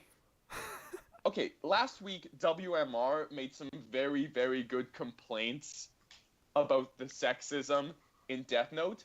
This manga puts Death Note, Bakuman, not Platinum End. Platinum End is pretty bad, but at least Death Note and Bakuman have nothing when it comes to the 58 pages of bullshit spewed throughout this entire Shonen Jump chapter. This is awful. Well, bravo, Jonah. This was the rant of all rants. The rant to all rants. This is how I'm gonna go out, guys. This is... And oh my god. And yeah, it's kind of perfect that you're going away for a while because now we can to recharge. We can actually add it to the recap and you can't complain because you won't be there. And now Kastor and Cheddar and me can be angry at it in your stead. Prepare for the mother of all comment sections. It's every single week. I'm like, ah! Holy shit, we'll have comment sections. It's just gonna be me. Well, I really want to read this series. It's I want to know what it's about so I can hate it. All right. So. What shall we move on to next? We Never Learn is next, so I guess it's me again. Yeah, but I have to say, Cross Account was probably one of the most fun times I've had recapping a series ever. Just listening to Kastor and your reactions. I'm glad you've gotten something out of it because all I've gotten was despair. Oh. So okay, We Never Learn. So we will never learn. So we start off with question 17. They're all in summer uniforms now. Prompt Ogata boob joke. Yuiga. So we cut to Yuiga and Takamoto on a bike chasing something down. It flashes back. Takamoto, as usual, is molesting Ogata for whatever reason. As you do. As you do. She notices that Yuiga is only eating bread crusts. And this is for the lunch. respectful manga this week. Yeah. He's only eating that because his little sister is away and she usually packs him lunch because he's useless. She's like, I could make something out of this. So she decides to try and cook him a meal. And each time she tries to give him the meal, someone else has already given him something to eat. And so she tries twice. The first time his friends come along. The second time Ogata and Furuhashi have made something for him. And then the last time she's about to give it to him. She's sure like he's the first person in line to get stuff. And then he pops up randomly behind her and she stuffs the bag into the back of a van by accident. Yeah, I mean, at least compared to the Ogata thing, this is like in character for her. Because last week we were talking about how Ogata hung the sign around her in a rather out of character, stupid move. This makes a little more sense, I think. And so she likes it. So they watch the van drive off, and at first Yuiga's like, "Oh, it's not that much of a problem." But then he notices that clearly something's up. Like something that really mattered to Takamoto is in that. So he's like, "All right, I'm going to borrow a friend's bike," and they bike after it, which brings us back to the present. So she kind of has a little moment, like where she enjoys herself on, because they're sitting like two of them on the bike, that typical couples look, I guess. I don't know. And they eventually arrive. And she's got a sweat fetish. A sweat fetish, yeah. And then we get to the so they reach the distribution center, and the van is gone, but all the stuff from the van has been unloaded, so the bag is there. And she gives him the lunch in the most tsundere way possible. It's just a coincidence. Don't get the wrong idea. And Baka. But then he eats the lunch, and he really likes it. And honestly, I thought this was generally quite a sweet chapter. Like, lots of like the silly, ridiculous bollocks, but it was generally like it had its heart in the right place, and it had quite a sweet resolution. So that was all right. Then we get to chapter 18, which I'm not so happy about, because we had 2 this week. So stuff seemed to be going well with the tutoring. Then stupid misunderstanding with one of the friends finding out about the kiss. leads to Takamoto finding out about the kiss, like the accidental one with Ogata.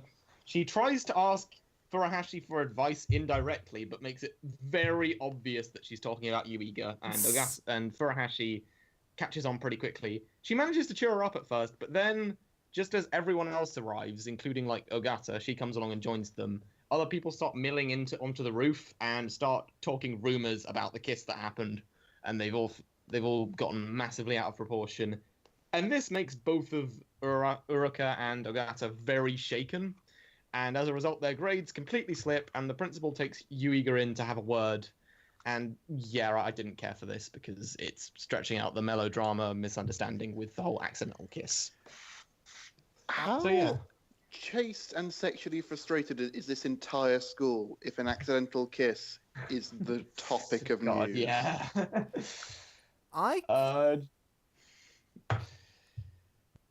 Okay, shall we talk about it chapter by chapter, or? We can just talk Yeah, about I can. the whole, I guess. I don't know. However you want. I've only got one thing to say. I liked 17. You're right. 18 is not great. The thing that confused me in 17 though is why is Yugata the one cycling? Yuiga. Yes. Sorry. Why is Yuiga cycling? Because Isn't Takamoto meant to be like the insanely strong sports person? Wouldn't they get there I think faster it was if just a she matter was of. cycling? I think he just really wanted to do a thing to help her out. So he took. I don't know. Yeah. Driven protag. At least he's not being a chauvinist about it. Unlike some people. Yeah, it was nice. I was just going to say, wouldn't this make far more sense of just like? Well, yeah. Also be funnier if she's the one cycling. Well, Takamoto even lampshades that. Yeah. It'd be kind of better if she were the one riding the bike. So yeah. But I missed that. I'm kind of on the opposite side,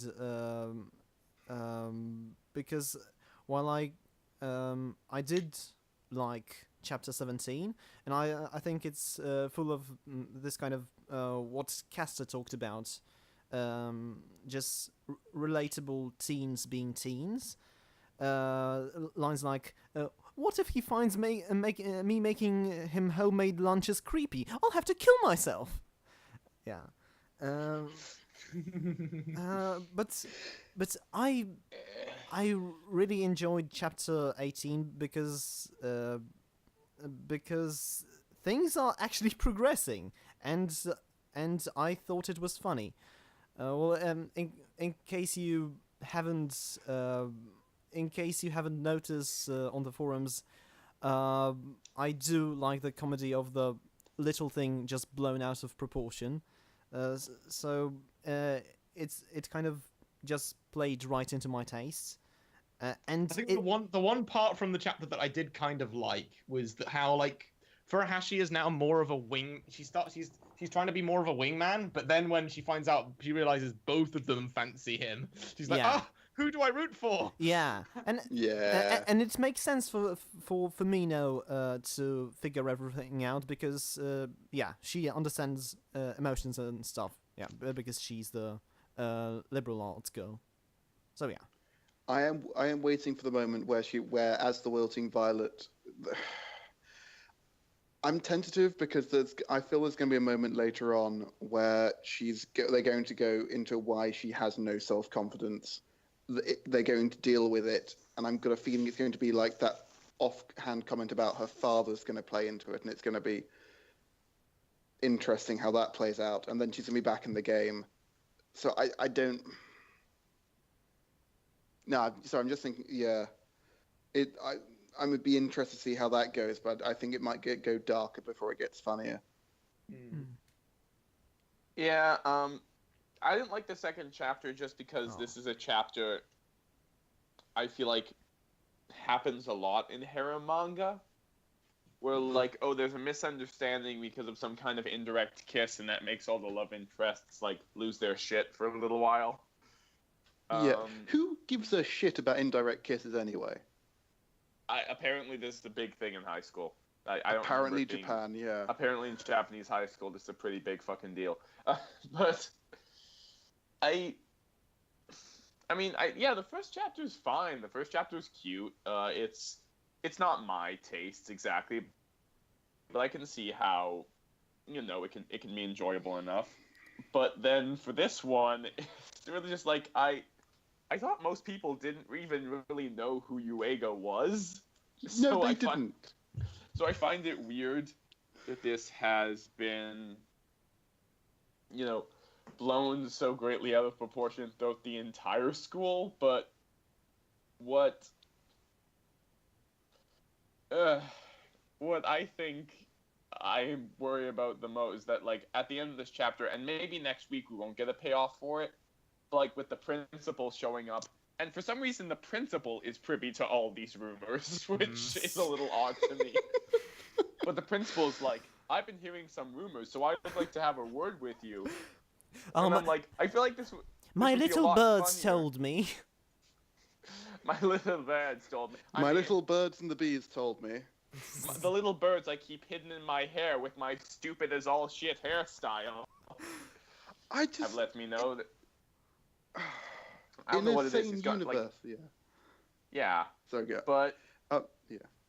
I don't. I mean, I've already said though, like, I hate the principal, but it really is such a case where it's like some of this comedy sometimes it really bugs me because it's like, yeah, I guess really only Uega has a lot to lose in this case. So Yeah.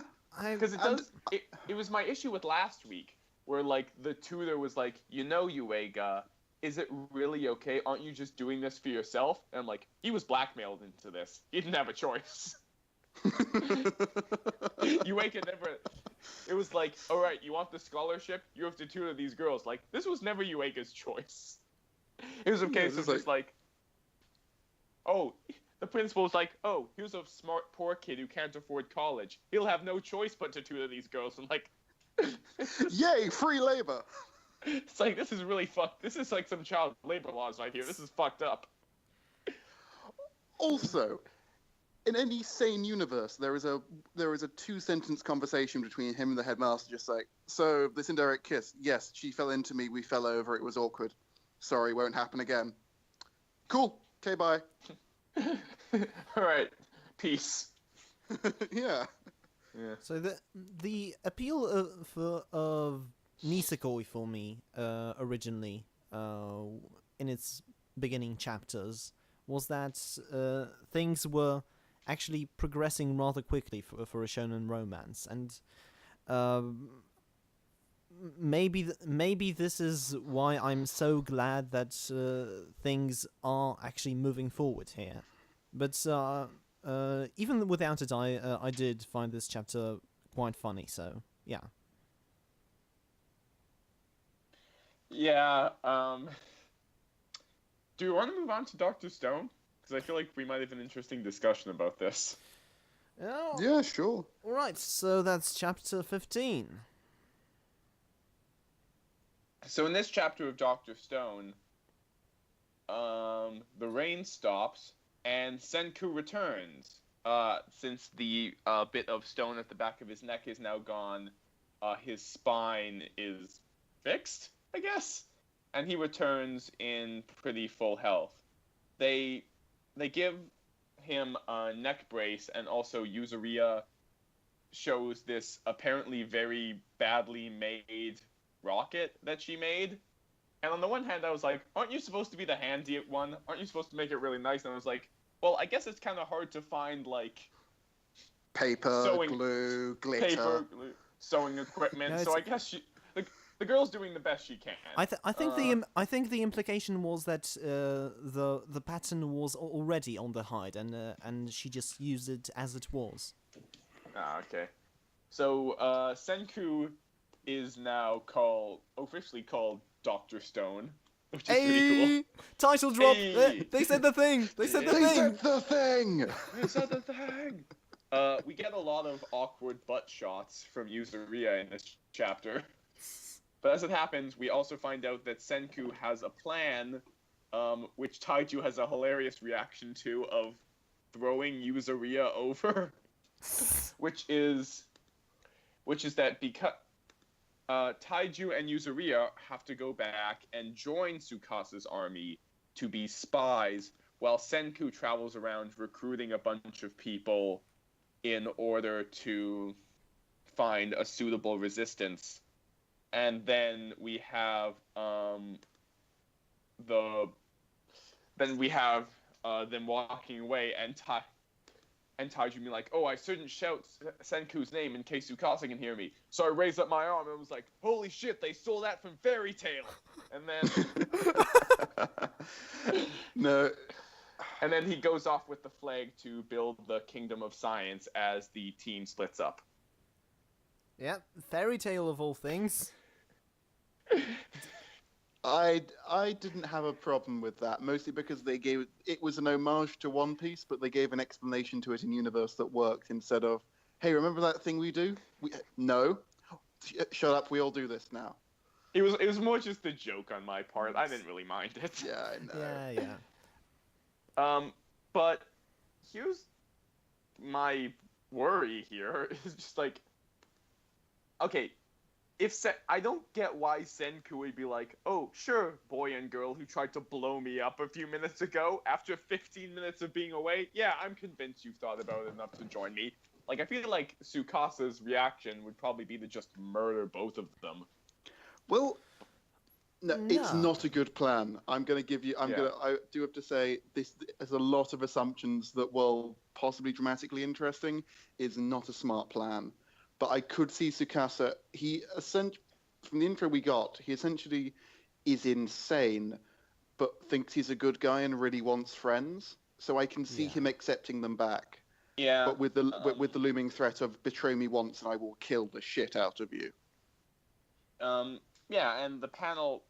Oh, wait, I just noticed. In the panel where Tsukasa and, like, Senku's armies are fighting each other, we can see that one of the cars is piloted by Albert Einstein, which is pretty amusing. That's fucking great.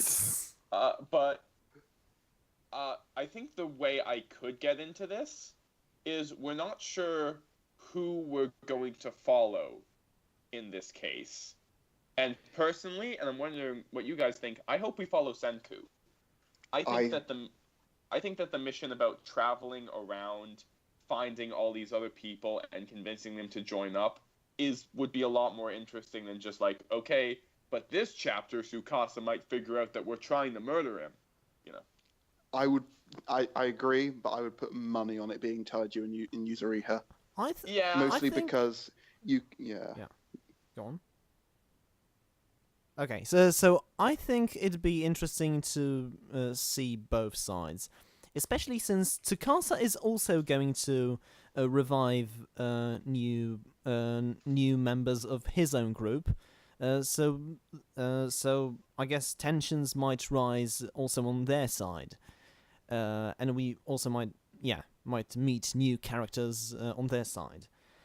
They will all be children, though. Eh? They will all be children, though. Well, no. It'll be like Promised Neverland again. If we wake up Ray and he goes on about his fucking baby memories. Oh God. We were actually asleep for 318 years. Maybe if you had your baby memories, you wouldn't have missed the 100. The current theory of gravitation is wrong. I figured it out while I was asleep. So the Earth orbits the sun 2 seconds faster each year. Oh God. Plus an extra second for everyone who has baby memories. But do you have baby memories? No, I'm a fucking scientist. Shut up, kid. God. But you know, if we're going to follow Taiju and Yuzuriha, there'll be a lot more focus on Yuzuriha in future chapters. That's good, right, guys? That's good, right? The female lead is getting a lot more importance, right? It's good, right? Please tell me it's good. As long as there's depending more on focus what the her focus and not is. as long as there's more focus on her and not just her butt, then yes. And so long as that focus is not on I am the perfect housewife in this stone society. I'm in two minds. I'm slightly annoyed because it's like, okay, someone who knows how to cook, clean, and sort of make clothes is definitely required in stone society. I am very annoyed. I will be very, very annoyed if the only girl is given that job.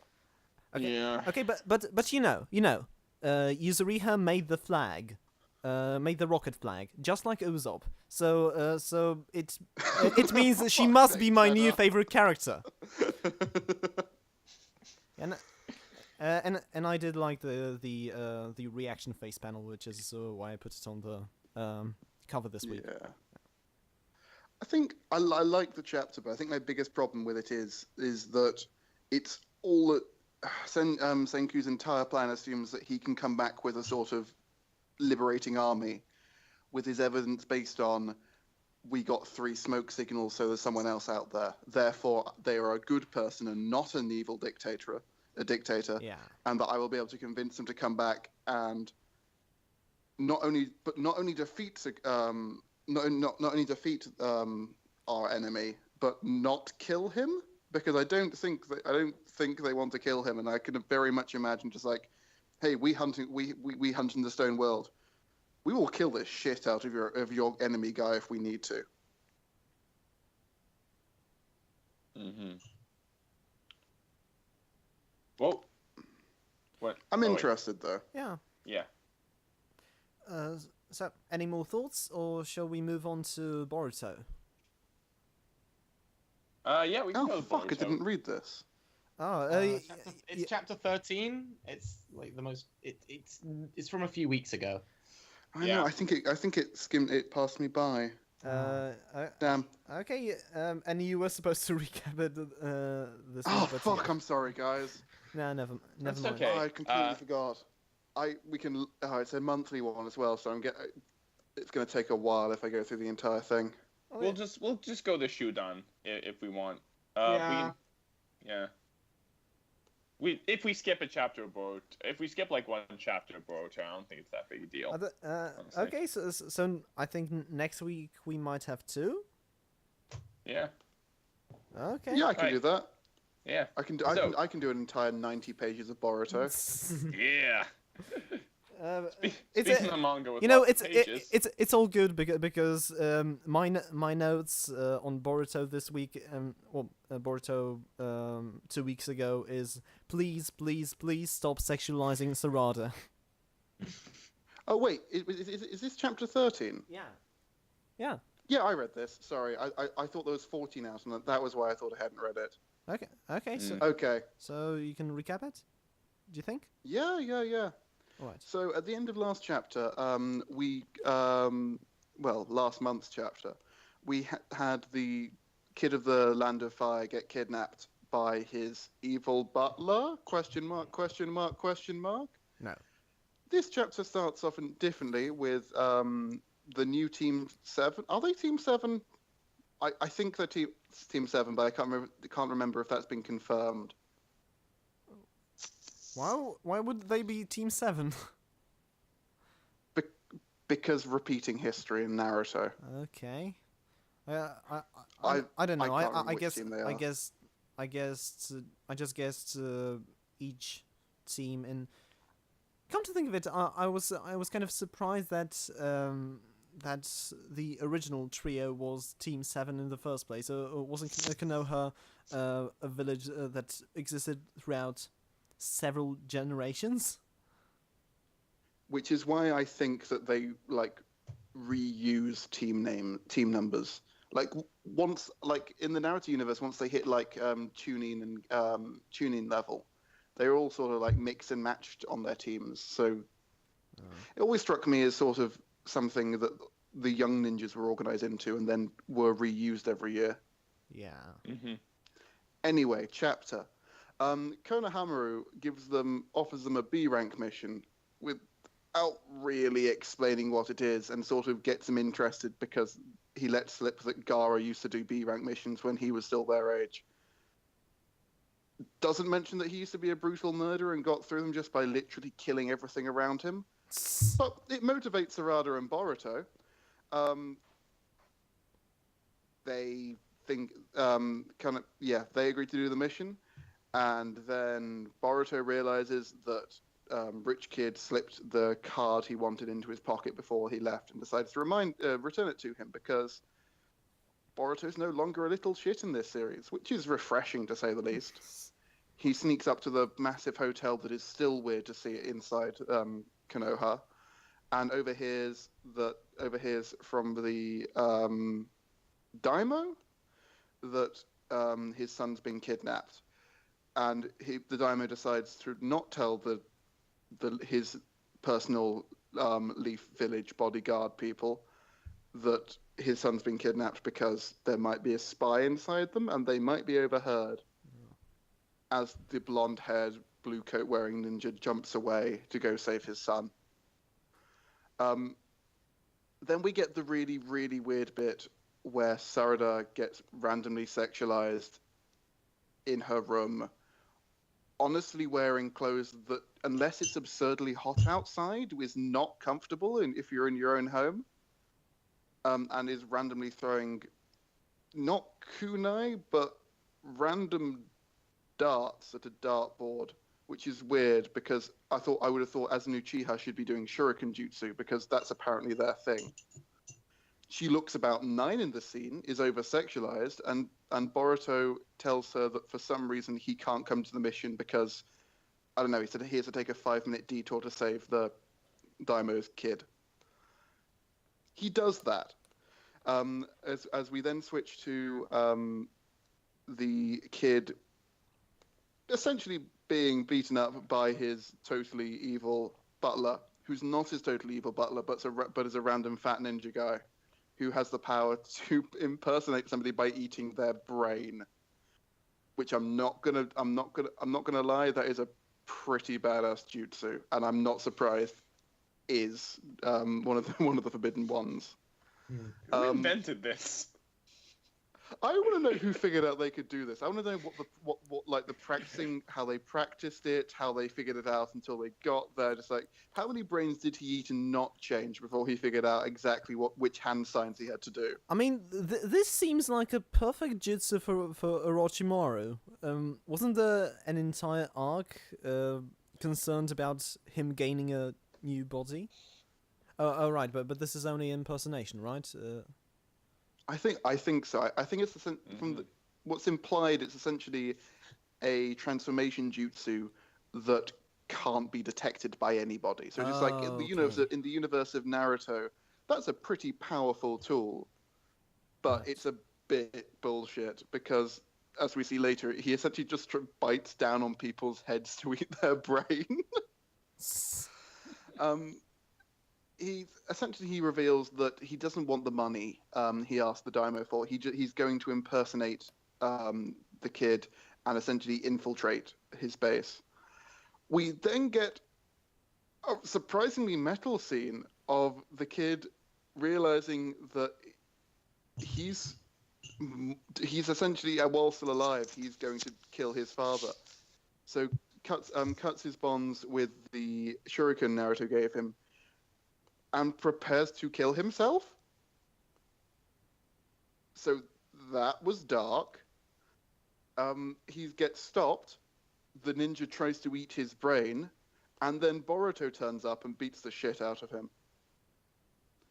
I think that was everything, because I think I remember the chapter ending on the badass scene of Boruto turning up. Mm-hmm. Yep, that's it.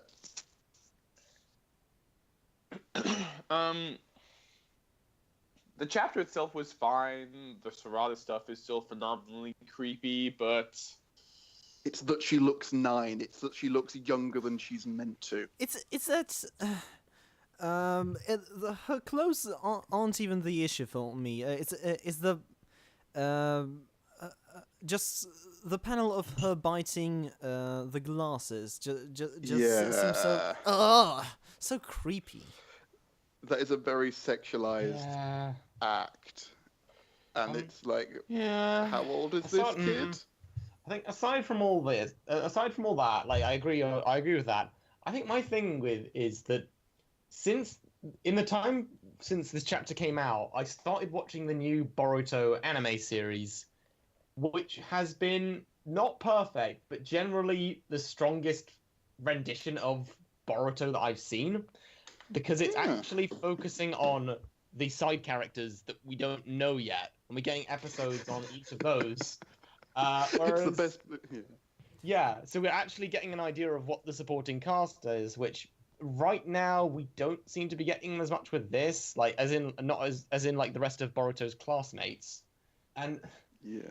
and this arc is just a bit boring. Like it's not bad, but there's just nothing in it that's really grabbing me. Yeah, Naruto's greatest element was always its sidecar. So I always said that Yeah. it would be a really cool manga if Team 7 weren't the main characters.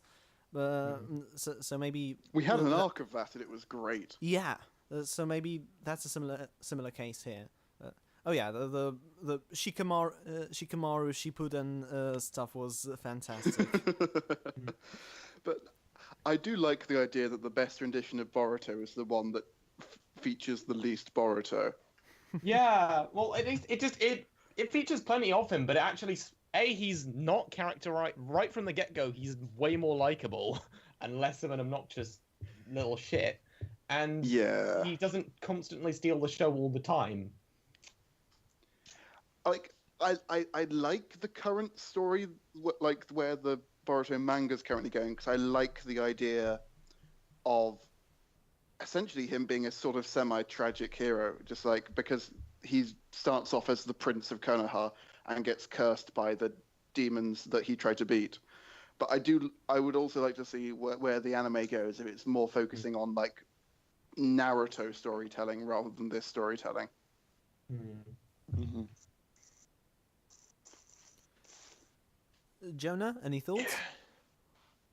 I mean, it's a fine chapter. My thoughts really begin and end with, wow, that whole Sarada thing is exceptionally creepy, and I really, really hope that the manga grows out of it. Mostly because so far, this is all that Sarada has done, which is like be really creepy fan service and then fight someone while being really creepy fan service. So I'm really hoping this ends. And the cover page this week, oh god. I was Yeah. Sarada and Boruto. Oof. In a better week of manga, that would have been the thing that made me want to vomit the most. But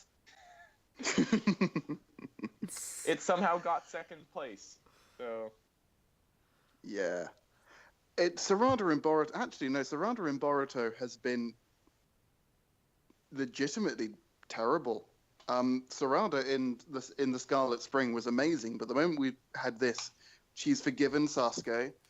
She's one note, I want to be Hokage, without anything else defining her that Naruto did. She's creepy fan service, and all the focus is essentially just like, no, Boruto emulating Sasuke is the right thing to do here, and he's the cool kid for this. Have we ever seen? Yeah. Sorry. Okay, meet. I'm so sorry. You go on, Jonah. Right. Have we ever seen Sarada interact with her father since Boruto started? Oh God. I think they had no, he's been in town, but he's only talked to Boruto. Really? Because maybe they skipped past this in the manga, but in the movie, which this manga did adapt, there was like a brief scene of Sarada and Sasuke just hanging out casually. I think that was in the manga, but they cut it, so it was literally the moment of Sarada asking Sasuke to train her, and it's like, nope, I'm training Boruto now. Oh, right. And it's no, but you're right, they have met, and it's just like, it was a very brief. Sasuke, yeah. It was a very brief scene in the movie as well. So. Yeah. Have we seen though any scenes between Sarada and Naruto? As you know, as a mentor and so on. Yeah. That they keep implying those are the paths they go down, but I would have maybe they'll come to. I was gonna say maybe they'll come to it later on, how how Naruto got Jiraiya, but then later on Sakura got taught by Tsunade. So maybe they'll come to it. Then, like, I could see. I was going to say I could see that, but then I remembered that the Boruto manga doesn't give a shit about anyone apart from Boruto, so we're not going to see that. Yeah, I honestly, I'm honestly at the stage where I kind of hope that the series just retcons the movie and this and just does its own thing, like what Dragon Ball Super's doing. Like the Dragon Ball Super manga is doing a totally different plot from the series now. Like it's completely diverged. So yeah, that's such a better idea than whatever they were thinking. Just should we tell the same story in two different mediums at the same time? Mm. So yeah. Also, what's Mitsuki's deal? Because I don't know what they what they are supposed to be in this really. He's just got kind of a non-presence in the team. Yeah. So, okay, to give this series its credit, it does one thing better than Naruto. The useless member of the three-man team is not female. Well, he's just underutilized more than anything else. Yeah, he's just not there because he's not there because the team's not there.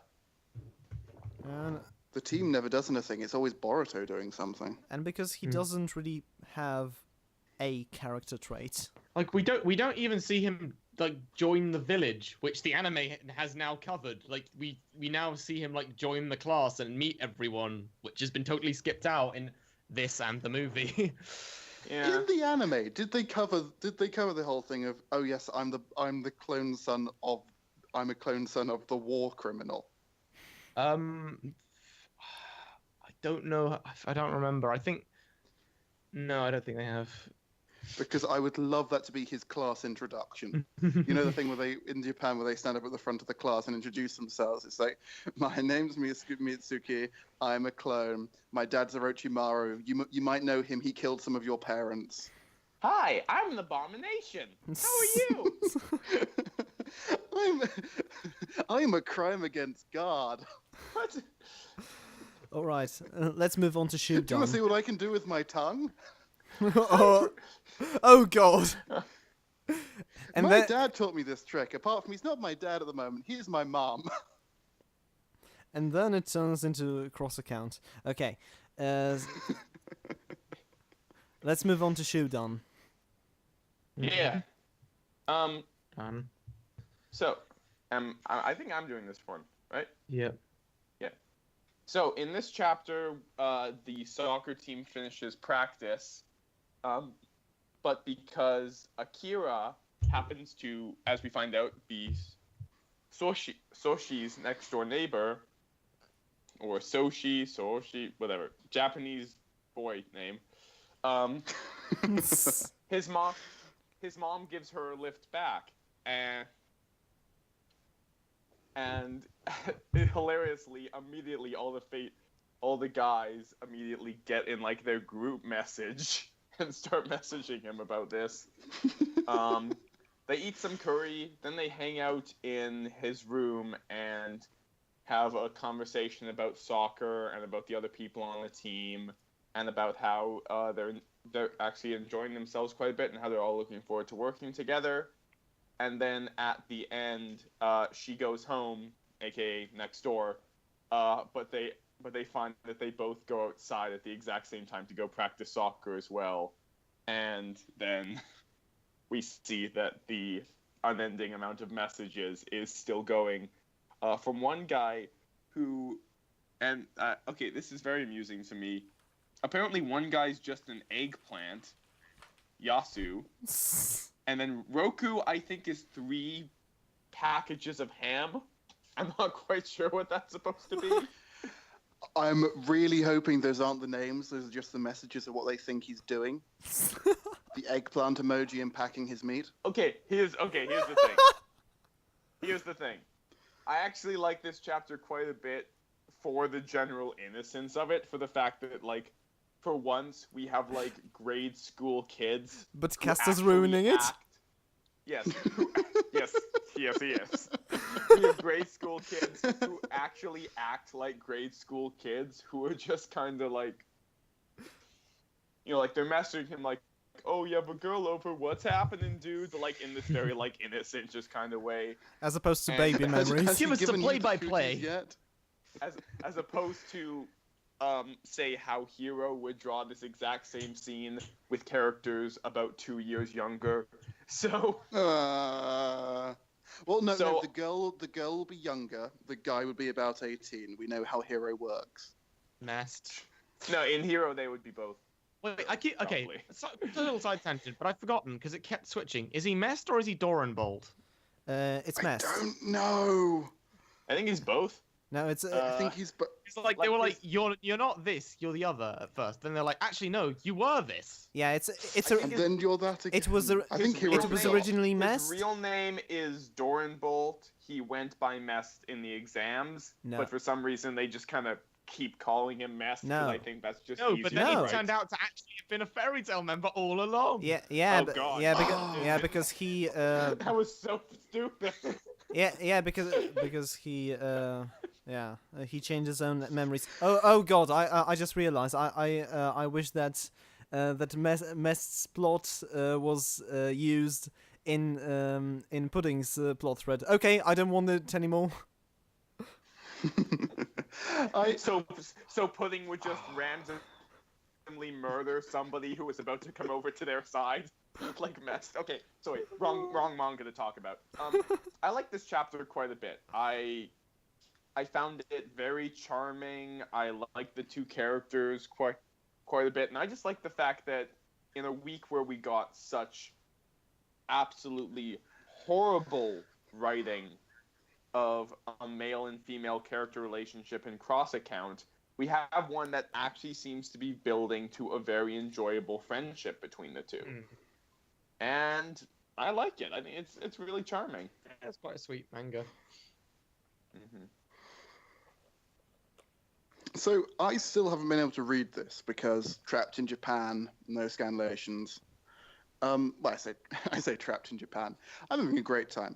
But what is the series? A sports manga? Is it slice of life? Is it romance? It's a sports manga with heavy slice of life elements. So like most of the sports manga that kind of go through Shonen Jump. Yeah. Because from the way you describe it, like. With quite young skewed characters. Like they're all just starting middle school or like elementary school or something. I think they're all in grade 6. Yeah. They're all pretty young. Yeah. It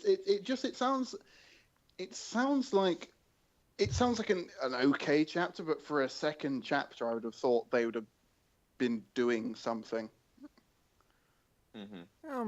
Maybe it's starting things off kind of non-traditionally like Kagami did, which doesn't really forecast bode well for it. Its staying power well, but yeah. Yeah, that's what I was thinking. I've seen this done before, but those series generally only got to 20 chapters.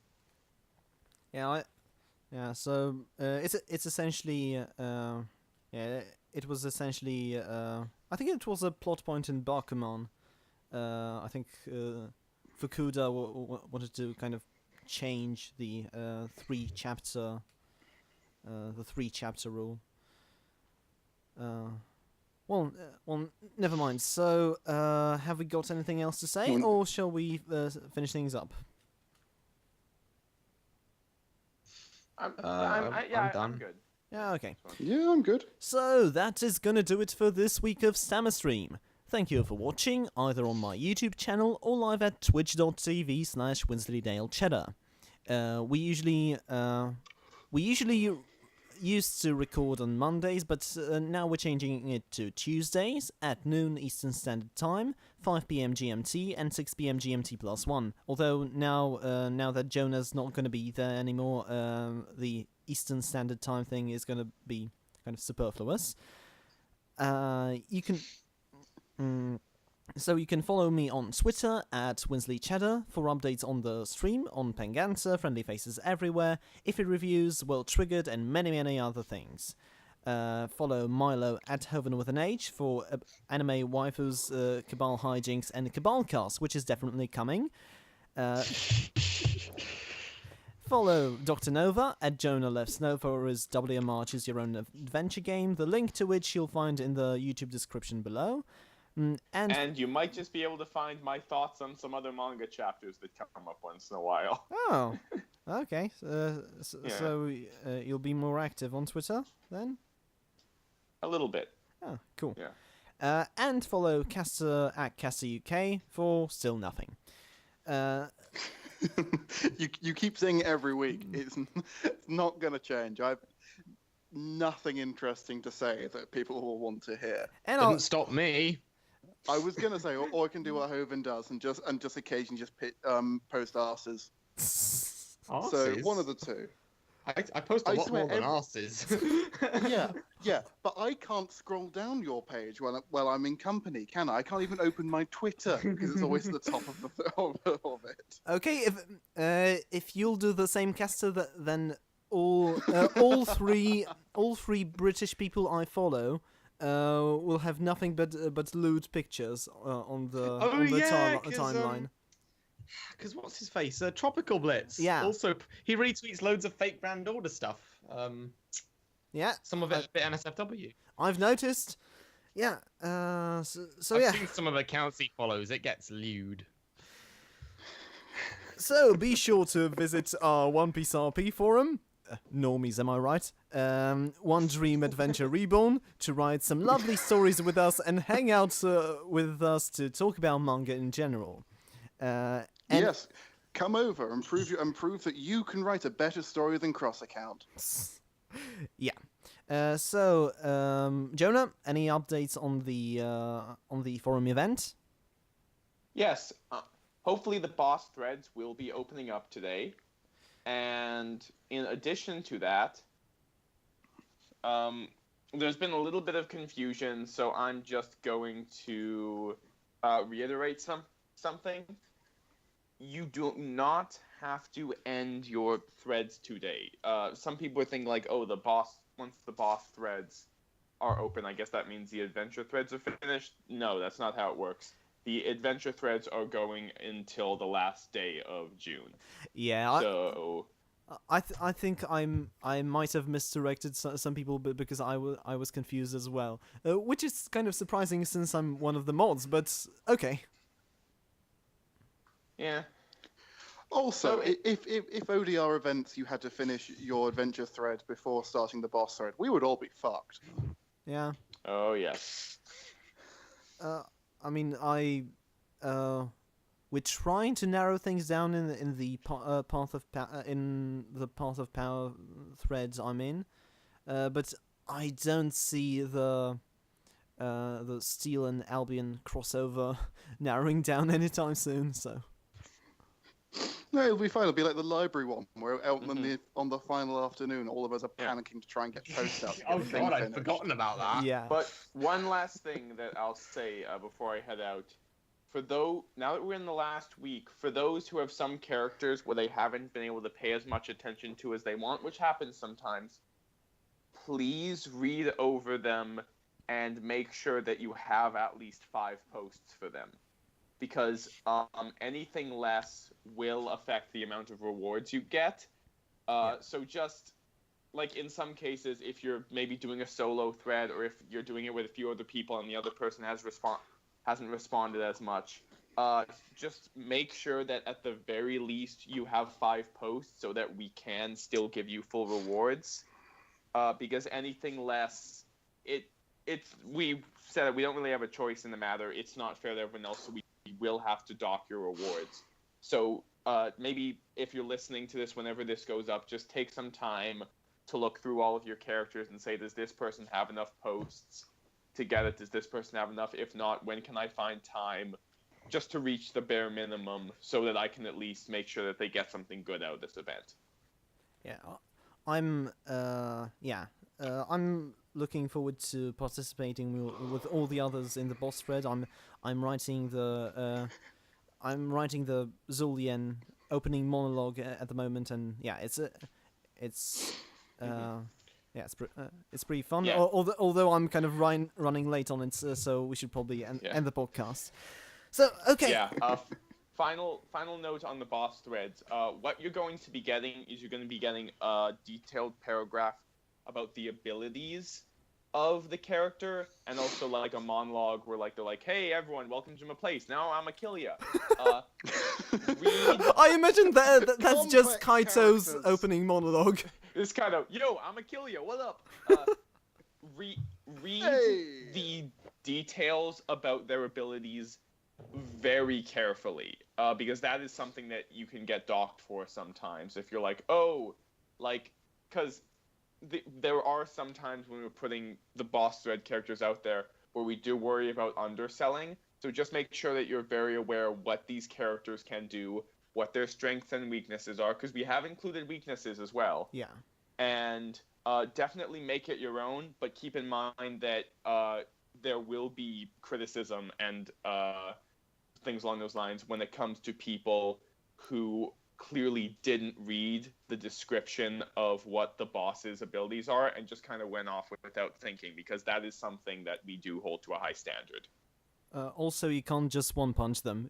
They might be subordinates. Wait, what? They might be subordinates of the big bad, but they are a big deal. They're a pretty big deal. They're all like bigger than Bosco in terms of bounties, so they're pretty terrifying. Someone that's has all I told got. Balky this, right? He's in the power thread, so that he'll have me to deal with then if he just one-shots my boss character the second I leave. Like, fuck! I am Okay. looking forward to the Fame boss thread where an entire army of PC characters is going to turn up. Where Askeladd's gonna show up for one post, stop a cave-in, then fuck off, essentially. Yeah. Okay. Yeah, alright, so that is gonna do it, and once again, cheers for watching, and see you next week. Take care. Bye. Bye.